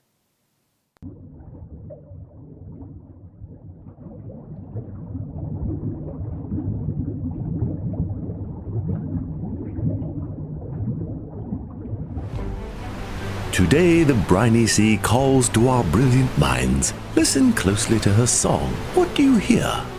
Journey with us into the depths of the unknown, where innovation meets the vast expanse of the ocean. Explore the beauty of underwater ecosystems, where every creature tells a story of resilience and adaptation. And here is where we leave you, brave adventurer, to begin. Frank! They're back! What do you think they're doing? Here, our intrepid explorers navigate with their cutting-edge contraptions, armed with nothing but determination and tools of unknown origin. The reef has been looking livelier since they've started coming down. Do you remember when one of them got tangled in the seaweed?